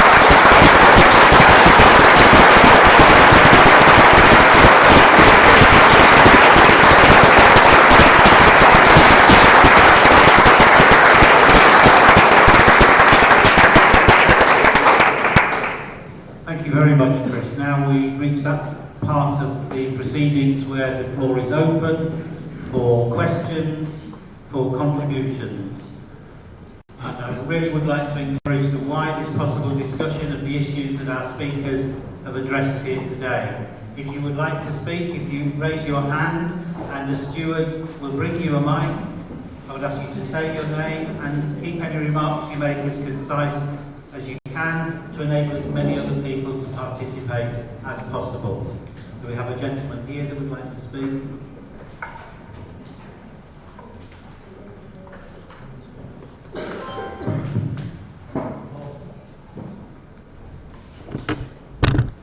Mr. Smythe, local resident. Firstly, Uli, excellent. Great execution, brilliant. Secondly, Chris, flawless. Yourself too, really, and Juliet. We've heard all the intelligence and information gathered. Now, from what I could glean, there has been over 100,000 signatures or some documents been enforced and endorsed. So clearly, Parliament have to take note there. That's an awesome league. Who is the legal team helping Julian? Is there any QC or legal team behind him, helping him to perhaps free him? On the premises of that the mass people have signed this document to free him. Is there any legal team out there helping him? Just hold, sorry. Anyone answer? Well, we take a few questions and we can answer them in like a round. Oh, you're not? Okay. The reason being is because I do know a QC, although she's accredited to the bar, she's very noble, incredibly noble, and she has integrity. Her name is Andrea Williams, QC. She's Christian concerned, she's a heavy hitter, she's on BBC, Sky News, she's plastered all over media, and I'm more than happy to rig you up to her to help in this fight. Thank you.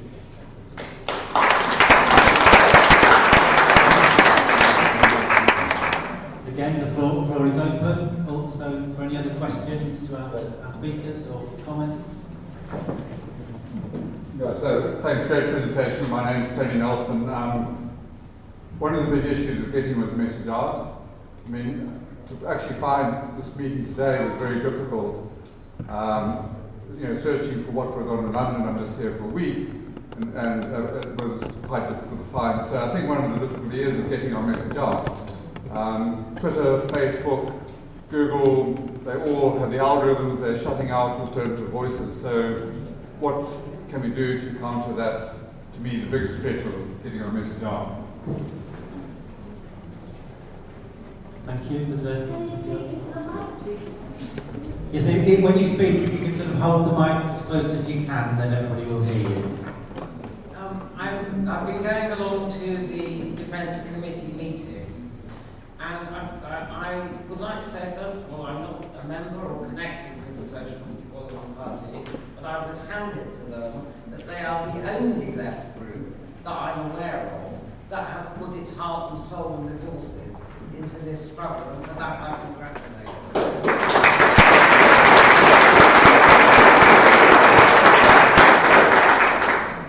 John Pilger said, and it was a very interesting phrase he used, he said there is an uncanny silence surrounding Julian Assange and the potential extradition and his treatment.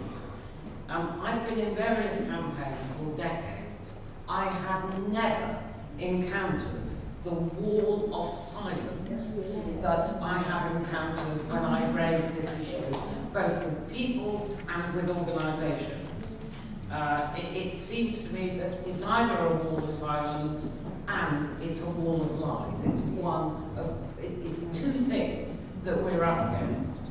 And I have spent sleepless nights trying to work out why this wall of silence now. Some of the answers have been given, but the thing that finally occurred to me was that what WikiLeaks exposed was just too big. That's the problem. It was too big. And the fact is that the NGOs and the liberals can bear to campaign on one tiny topic, one atrocity, one imprisonment.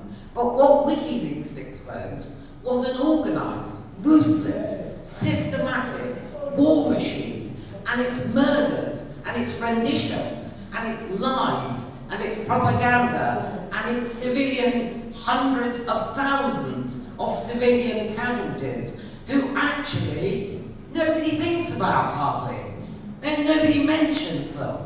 And that, I think, is what was too big for the liberals and the intelligentsia in this country, I can't say about other countries, to actually take it up. They couldn't bear it, because while they may voice a little opposition, the token opposition we saw on the day that Julian Assange was dragged out of the embassy, they want to be comfortable. They want to think they can live comfortably.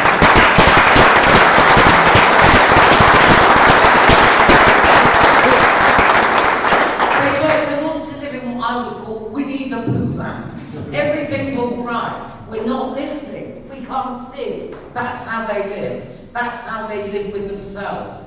And our job as a defence committee, and we need more resources in that defence committee, is to break the silence and to say very, very clearly to people, whose side are you on? Which side are you on? Are you on the side of the war machine, or are you on the side of the truth tellers? You've got to decide.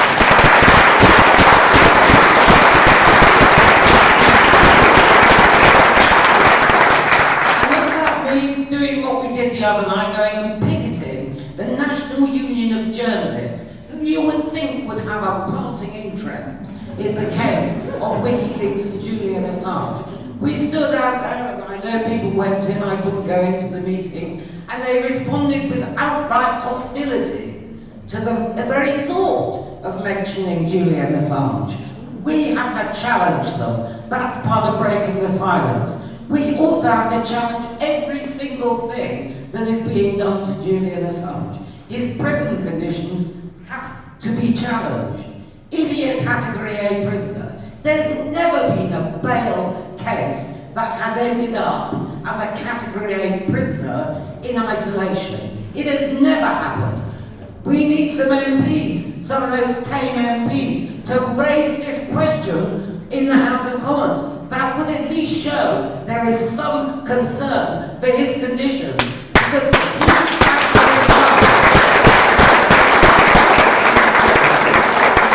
So I would ask you to join the Defence Committee, to bring your resources, to do whatever you can, small or large. It is centrally important that we win this struggle.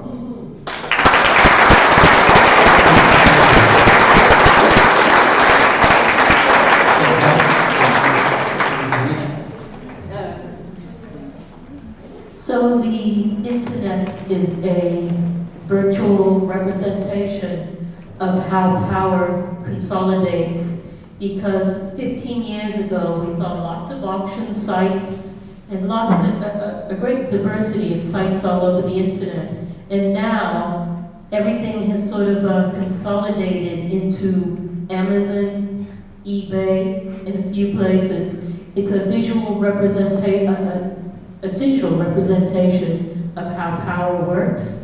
So the thing is now we've got Facebook and eBay and our information consolidated. So the challenge is we need to attack the digital world, because if we can do that, we can use that as a model for how to break down these monolithic superstructures in the physical world. And the first thing to do is to get away from these sites like the Facebook and the eBay and the Amazon, and look for alternatives. What's your question? Sorry, I had a statement. Shoot me. That's fine, thank you very much. There's a gentleman, I think, in the middle here that wanted to speak.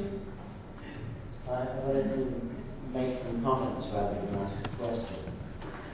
Some would like to, although obviously all people here are in favour of defending Julian Assange. Could you just put the mic closer to your mouth? Sorry.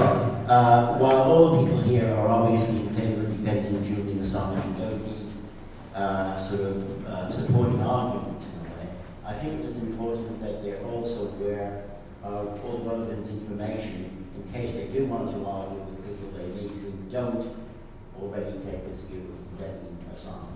Right? And maybe you can close it.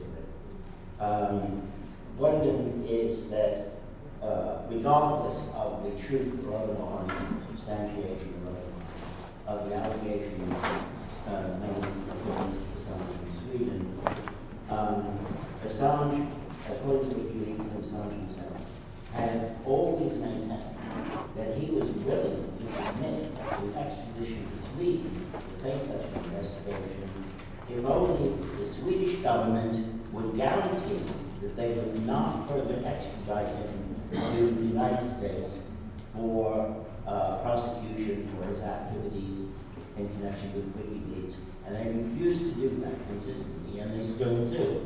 And this is why these many Labour MPs, including to some extent even Diane and Abbott, when they support the idea that the British government should consider extraditing him to Sweden instead, is that they just ignore this point, which presumably someone ought to be aware of.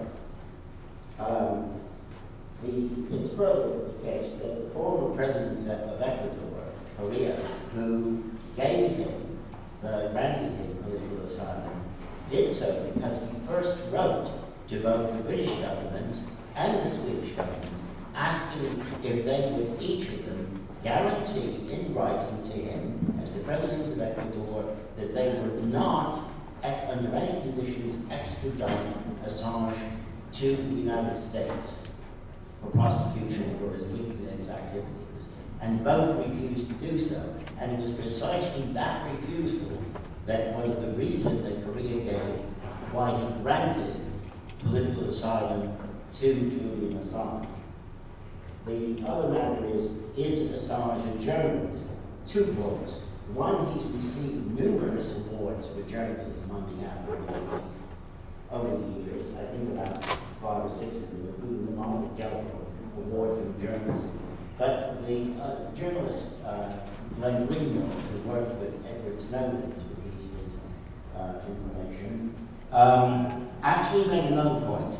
He said, the Bill of Rights, which guarantees freedom of the press in America, or supposedly does not protect members of an organized profession. So the question is to whether Julian Assange should have a right to protect his right to freedom of the press, or whether he's actually a journalist, is irrelevant. The Bill of Rights protects not a profession of which you have to be a recognized member, but an activity. The activity of discovering and publishing information and it is unconstitutional to prosecute anyone for doing that, regardless of whether or not they're considered by others to be a journalist. So thank you. I would once again just ask if there are any questions for our platform, and particularly to say Comrade Ully, who has come here all the way from Berlin to be with us. This is an opportunity for you. If you did have any questions you'd like to ask, or other. Yes, gentlemen.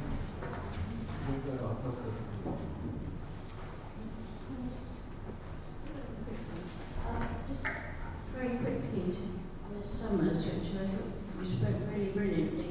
Could you talk a bit more about student activity and how to spread the message and truth when the term comes up? You know, I live in a university town which is quite politicised. What's that? Sorry? Which town? Oxford. Doesn't seem to be much. You know, it's very keen to demonstrate when Katie Hopkins comes along, or Bannon, or any of the fascists. The Oxford Union gets along. It would be absolutely great, you know, to have a speaker on Assange come to Oxford. I mean, generally, actually, now I've got the mic, I'd love to hear more from you about local meetings, because it's absolutely dead as a door now where I am. I'm in my town.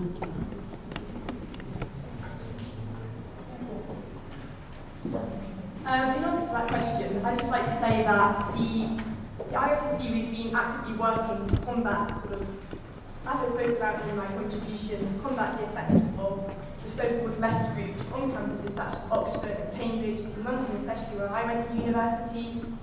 The impact of gender politics, identity politics on campus is increasingly strong. And this is not because those people represent the views of the majority of students on campus, it's just that they have the loudest voices, they shout the loudest, and people are intimidated. And this is what we've seen with Julian Assange on campuses, because the loudest voices tend to be those who accuse him of being a rapist and who trample over the presumption of innocence. People often are not aware of the true facts of the case, and therefore fall in line behind these. And as I spoke about in my contribution, this is so enormous confusion among young people. And we, the IRCC, on the WSWS, we've written extensively about these issues, such as identity politics, postmodernism, and sought to provide a perspective, a democratic socialist perspective on how to combat these issues on campus. And we thought to get that perspective out as widely as possible, using social media, having public meetings on campuses. We've campaigned at numerous universities, in Oxford I believe we have, Cambridge, UCL, all over London. And we've been actively participating in the work of the Socialist Equality Party. And you're right to say that we do need to have more public meetings like this. We need to get into campus, we need to have to speak at Oxford. And if that can be organised, we would love to attend those sort of things. But we are currently a small force, the IRSCC, and we want to gain as many members as possible. We want to be able to reach out to different universities, and we have been campaigning as much as possible. But it's a case of resources. If we have the opportunity to speak, we would love to. But really, we are trying to get our word out as much as possible for all of these different needs, and would love to be able to do more. Is there anybody else that's going to add to that? We will have an item before we go about the further campaigns that are going to happen, both those organised by the Julian Assange Defence Committee and meetings and activities that the SEP will be organising. So looking forward to that. Could I just add one thing to what Alice has said about the issue of loud voices? It goes beyond that. It goes way beyond that. It's not simply that they shout loud, it's because there is a force of censure behind what they do. Right?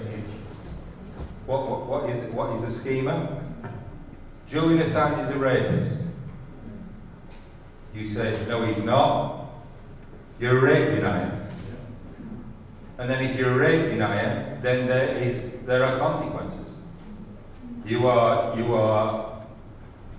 on the wrong side of progressive thought. But there's nothing progressive about the denial of due process. There's nothing progressive about rejecting the notion of innocence until being proven guilty. And there's certainly nothing progressive about lying about the situation in Sweden, where no charges have ever been brought. And we will, and if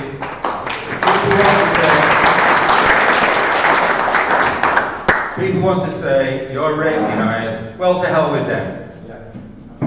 We will not be intimidated. We will tell the truth.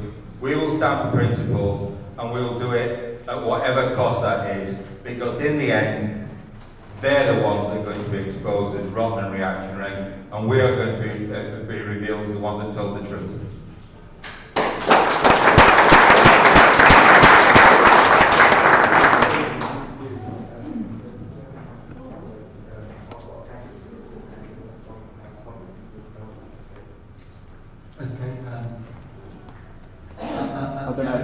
I don't know if you already know the woman. Take that now, but are there any other questions or points? So do you want to answer my one, or? I'm going to answer that one. Okay, you're clicking more. Yeah. Good afternoon, everyone. Is that on? No, you need to turn it on. Oh, you're a crap group, yeah? On the way here, there's a massive hoarding in Aldgate East. It said "Free Julian Assange." Someone had spread it on there last night.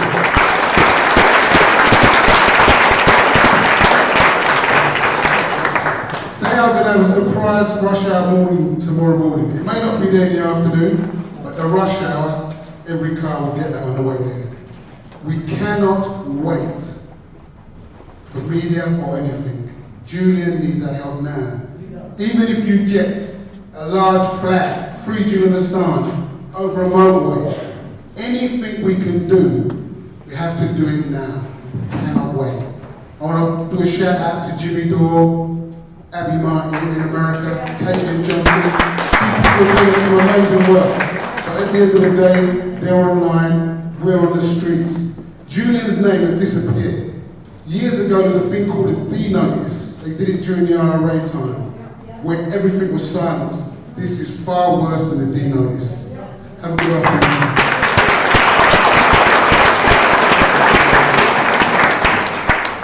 Did you want to speak? Yeah? I just a question for the German journalist. Hold on.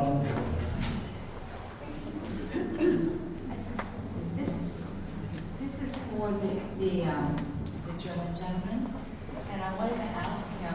There's so many. Can you speak into the mic, please? I am. I am. There's so many American military bases within Germany, and how many German workers are employed? How many German workers are employed by the American government? And I'm just curious if you know anything about that.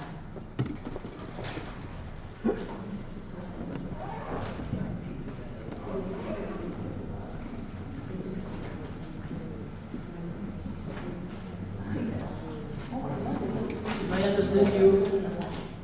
understand you correctly, you are asking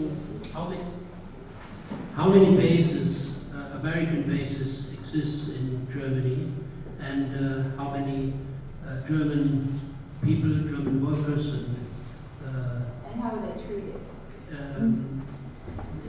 As you know, and as you correctly say, there are very many. Germany is still a military platform for the organization of NATO and especially American forces in the Middle East. Even that Germany in 2003 opposed the participation in the Iraq war at that time.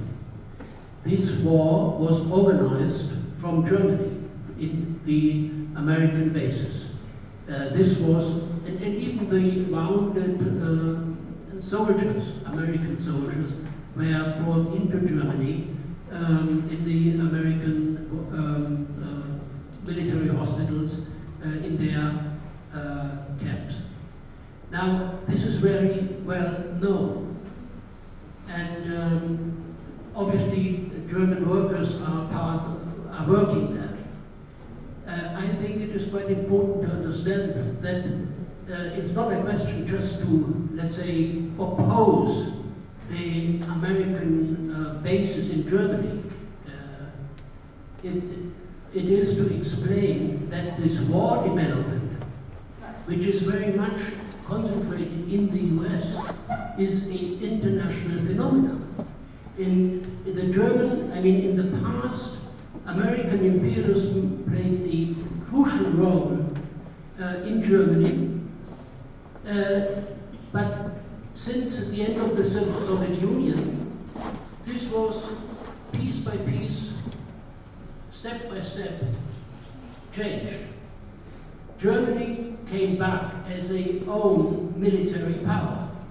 They organize now, they try to organize the EU from an economic unification into a military unification.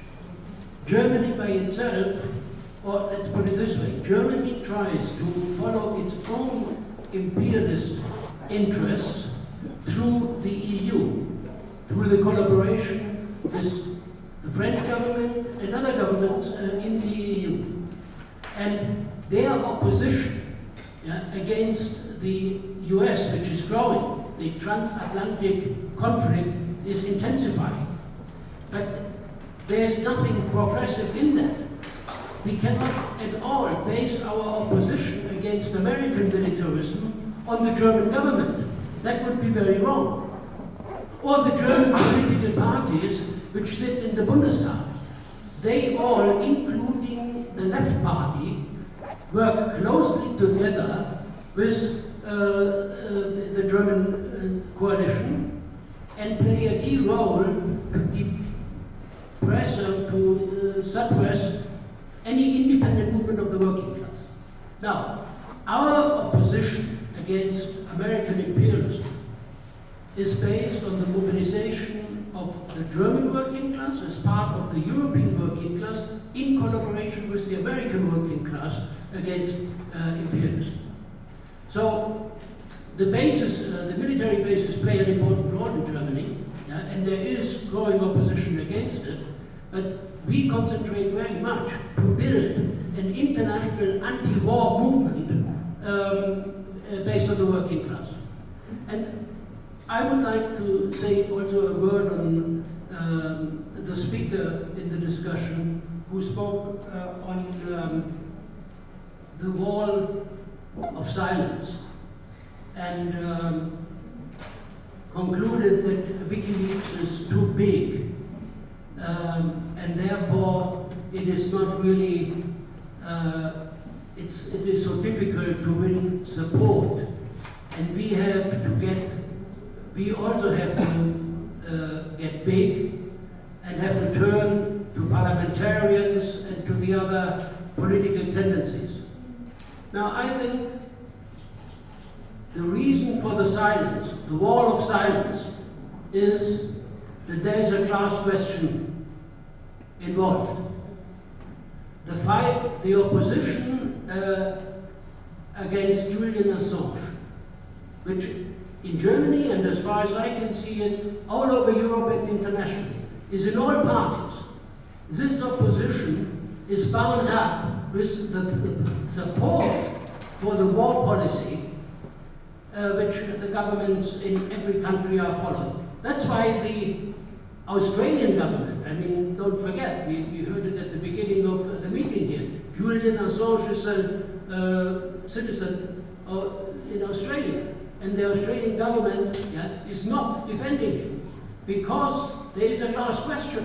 Julian Assange, his opposition against war is in connection to the growing opposition in the working class against militarism, dictatorship and war. And therefore, all the other parties are united against him because they support that cause. Now, if we say we have to get bigger, we have to turn to the working class, that's where we have to build our support. And that is the big political challenge. It is not the parliament in Germany or in Britain or in any other country. It is the factories and the universities where we have to turn to and mobilize the movement from below on a clear anti-capitalist, socialist, international basis. That's, I think, how we have to see it. And then we break the wall of silence. Thank you, Uli. Obviously, we've only got a limited time here, and I'm sure we could continue this discussion much longer, and we hope that there will be further opportunities to do that. But I would like to press on with the agenda.